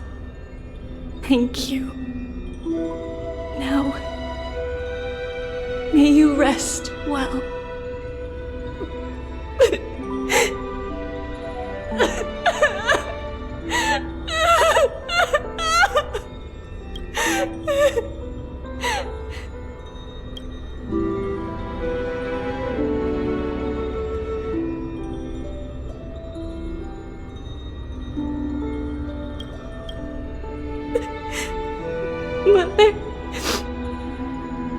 you see that?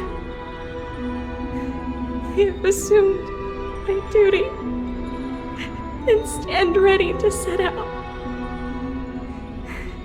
We will step over the gods' corpses and wander among humanity, and thus we shall sweep apart Amphorius's pitch-dark fog. May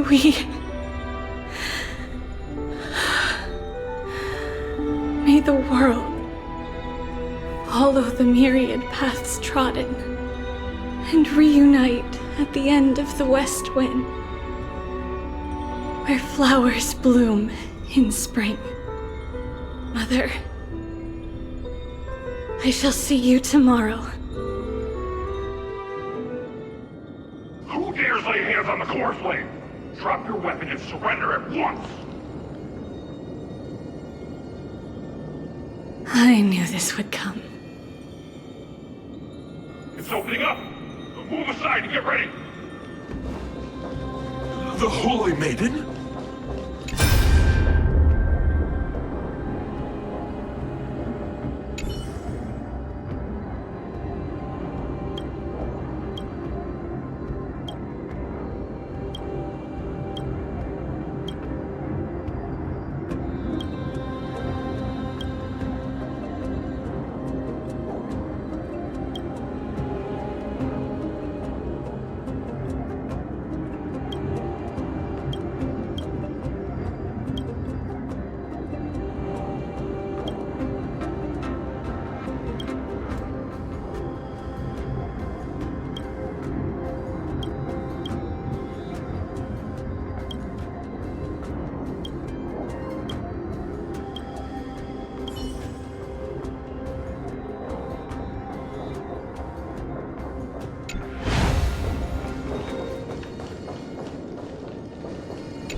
What's happening here?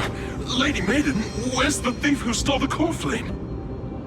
Look at what she's holding, you buffoon! She is the thief! Take your positions and ready your arms! We're taking back the core flame! Bring it on! What? Come forth, loyal guards. At least do it properly. Pierce me in the chest. What are you scheming? This is your last chance. If anyone wants to earn a promotion and rise through the ranks, I'm right here. You all know who I am. Go ahead. However, if there's still any loyalty within you, step aside for the Holy Maiden. Otherwise, by the decree of the Holy City's Codex, anyone who dares to harm the Holy Maiden shall face execution! Captain, what should we do? Do it. Kill her! If any of you want to get rich, then come with me. Take this traitor's head and wealth will be ours! We can't just stand by and do nothing. Let's move, partner.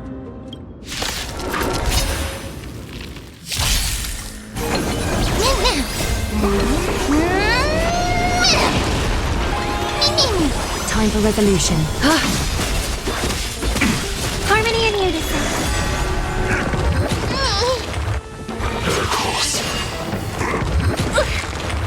Converge and awaken.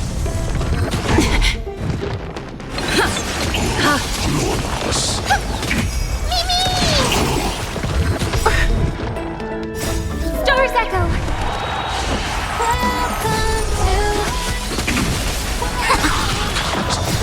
Human creations.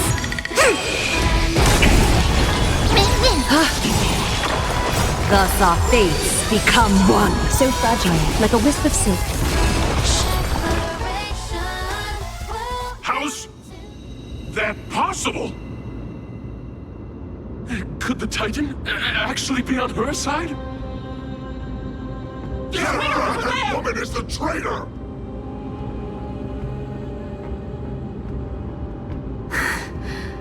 I should go.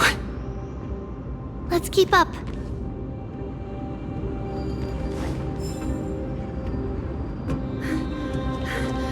Path is opening up for me. Oh, Yanis, protect me.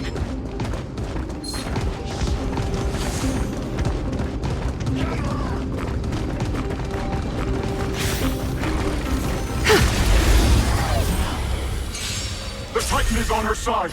Watch out! Impossible! The gods have long been consumed by madness!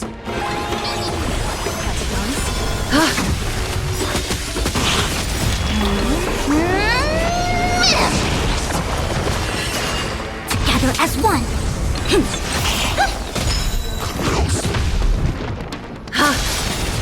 Thus our fates become one. All lies shall be revealed.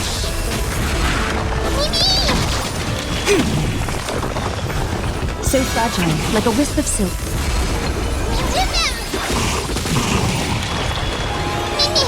All lies shall be revealed. Stars echo.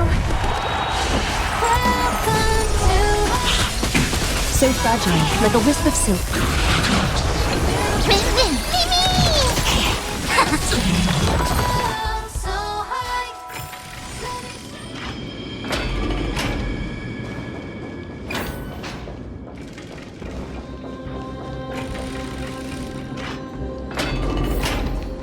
The main path is likely well guarded. What do I do? Just as I thought. Inside!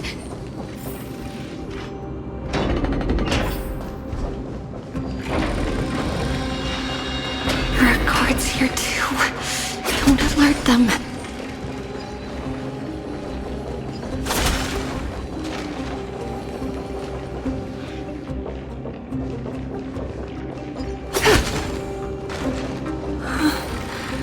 Long last.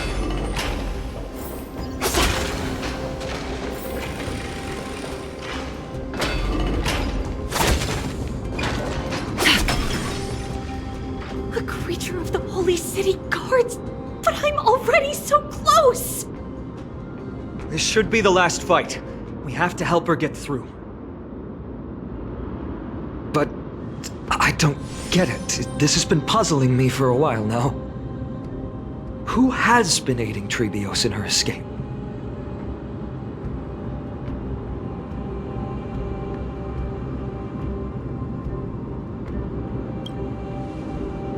While history might be blurred by memories, seeing how the whole city is hunting her down, she clearly had no allies. If she pulled it off alone, were we too involved in this process? Trebios had been on her own since she entered the vault. But what did we truly mean to her? You'll find that answer at the end of this memory. In that case, let's focus on the mission at hand now. Let's do this, everyone!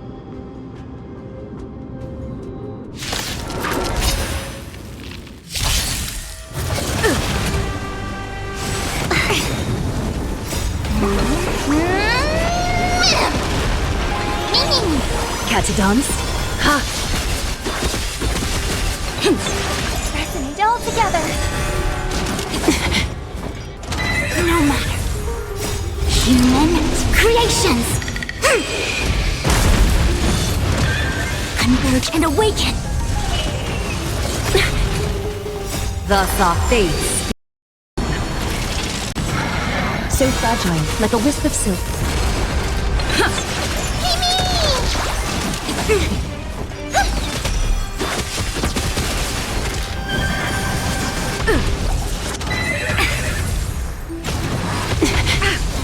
All lies shall be revealed. Yin and yang.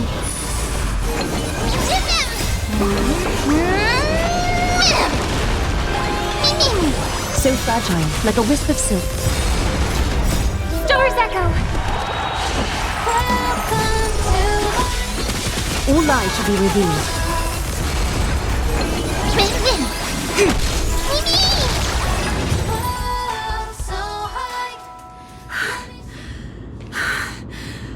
Finally, beyond this gate awaits a boundless world.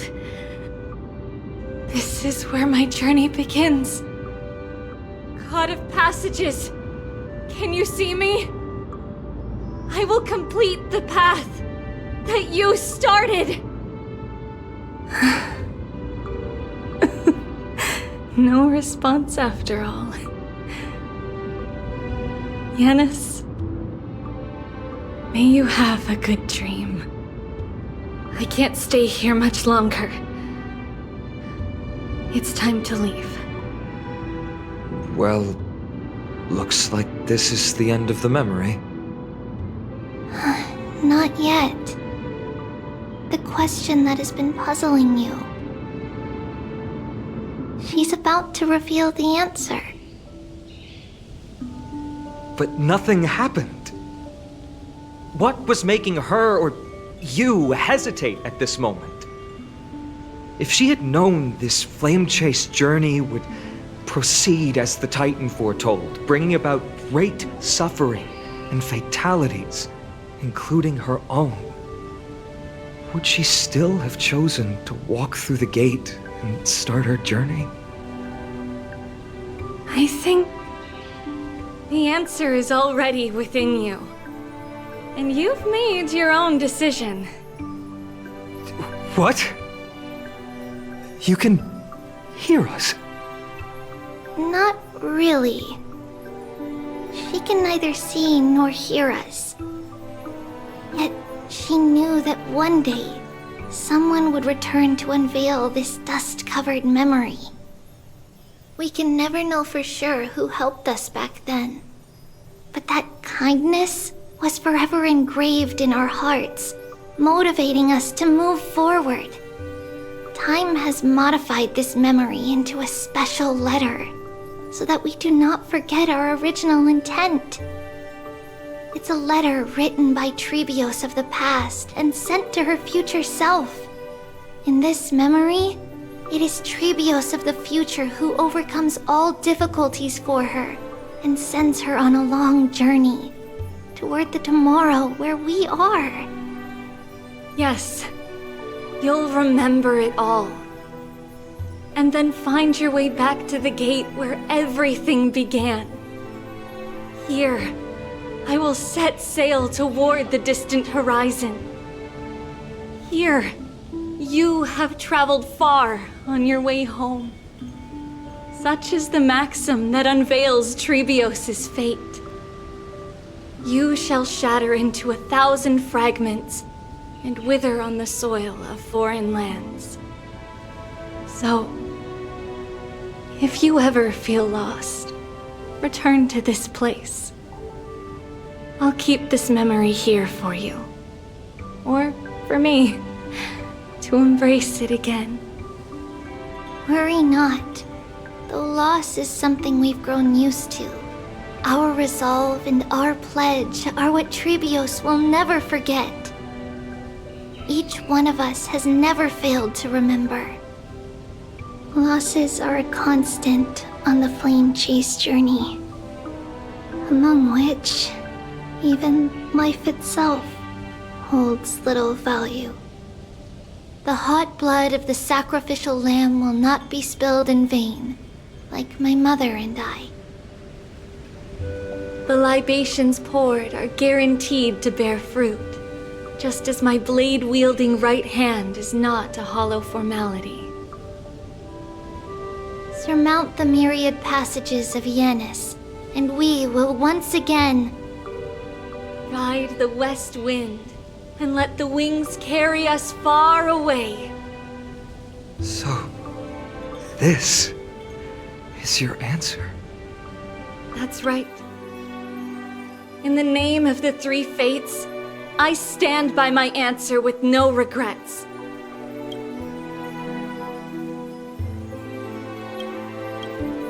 Now, with or without the gods' blessing, I run towards the world's agony. If I can truly pierce through the utter darkness, we will meet again at the end of the west wind, where flowers bloom in spring.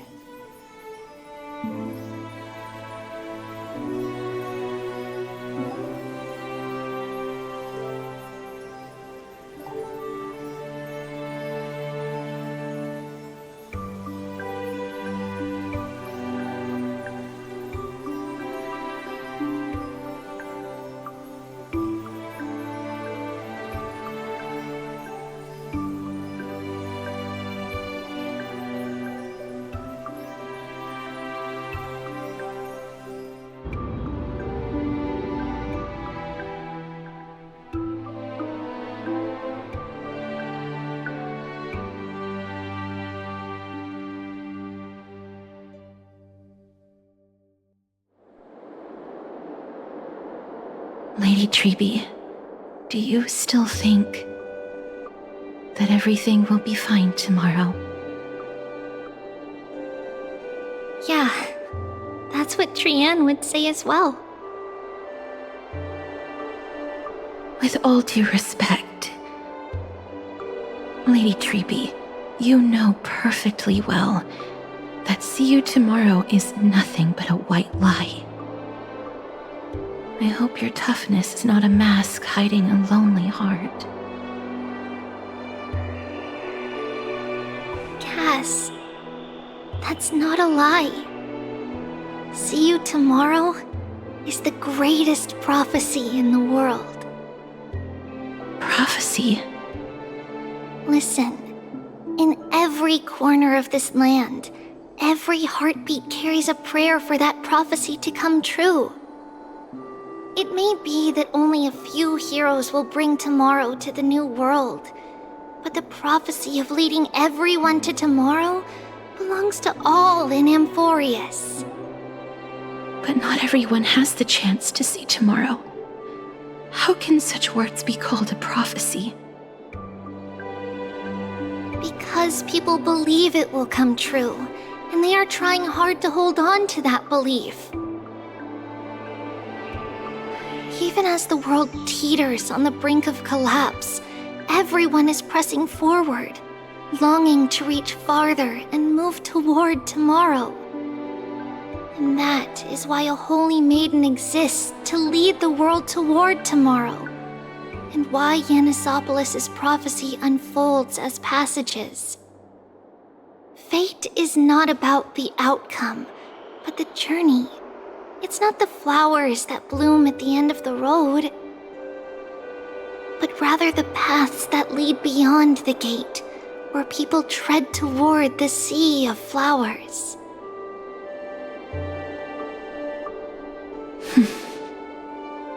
So, Cass, if anything is troubling you, just set it aside for tomorrow. There's no difference between demigods and mortals. The troubles we encounter can only be resolved by our future selves. Reflect through the long night. Wait for the dawn as you think, and set off at daybreak. The hesitant part of us will be left behind in the dark, while the determined side of us will know no fear. Because that's how Tribios has journeyed so far to spread the prophecy. Beckoning the morning sun, and the tomorrow it promises to bring. We will now continue the journey and face our destiny.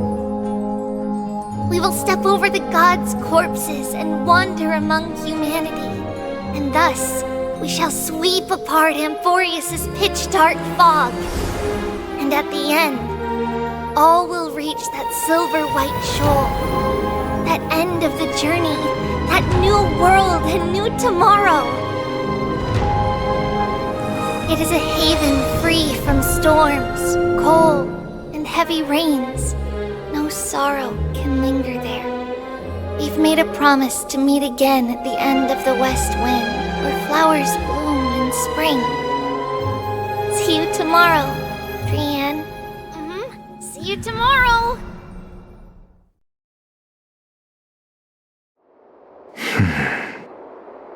Child of humanity, surely you are not waiting for the arrival of night. Nights do not fall upon Akama. That's why it's futile for you to wait here. Honestly, I didn't expect the renowned Reason Titan to behave like this. And that's all thanks to you. If your soul weren't as prickly as a hedgehog, I wouldn't have to act this way. If you were more accommodating, you wouldn't be opposing me all the time, and I could teach you more freely instead. It was you who insisted on implanting the core flame in me. Forget it. Cut the sarcasm and just say what you need to say. Fine, fine. All I want is to remind you.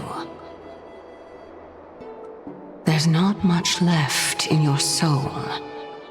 If you don't do something soon, I will have to take over this body. If I'm not worried, why should you be? I know what you're planning.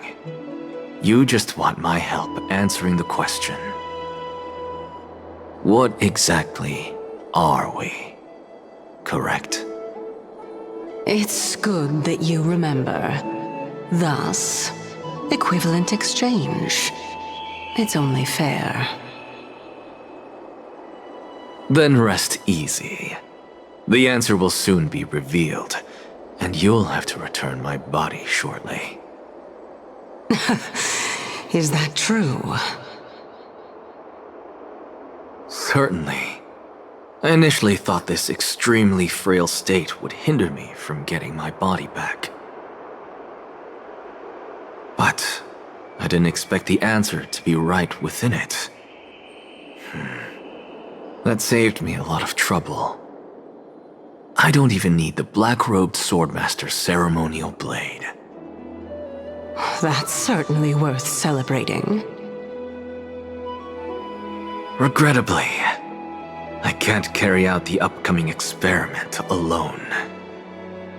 The girl who's walking with death, is she fully prepared? Be patient, Titan. If we're always so guarded, how can death reach us easily? Unfortunately, on behalf of Okima, I must ask you to slow your pace. I forgot about you. My apologies. A child's words are always carefree. I'll just dismiss these words as nonsense from a cheeky child. Come now, conceited performer. It's time to address your relationship with that Titan. What if I refuse? Provocation will only tip Talantan's scales further toward your demise. There's no need to go to such lengths. Oh, monster neither human nor divine. Don't forget that you won't dare kill me. If you snuff out the core flame of reason, what else can you use to stand against the Council? Do you two mind if I cut in? I warned you. Do not interrupt me. I just have been meaning to ask. Does death really matter to you? What do you mean? What I mean is, before I implanted the core flame into your heart, you were already a silent, cold corpse.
And so, this long day passed for Akama. Some people arrived, and some left forever. Just like every other day of this journey, where we, stumbling, move forward.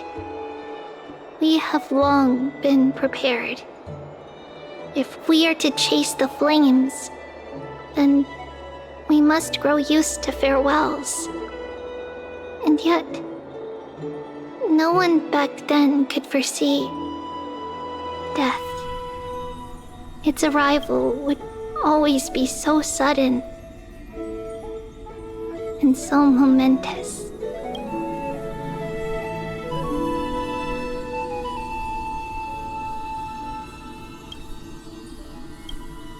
Even little Gray, coming from beyond the sky, could not escape the Reaper's two hands. And what people gained and lost in that trial of death was far heavier than life itself. Just like the destiny that the prophecy revealed for Cass. At the end of the Sea of Flowers, the souls of the living shall warm thy fingertips. And after an embrace, there shall be eternal separation.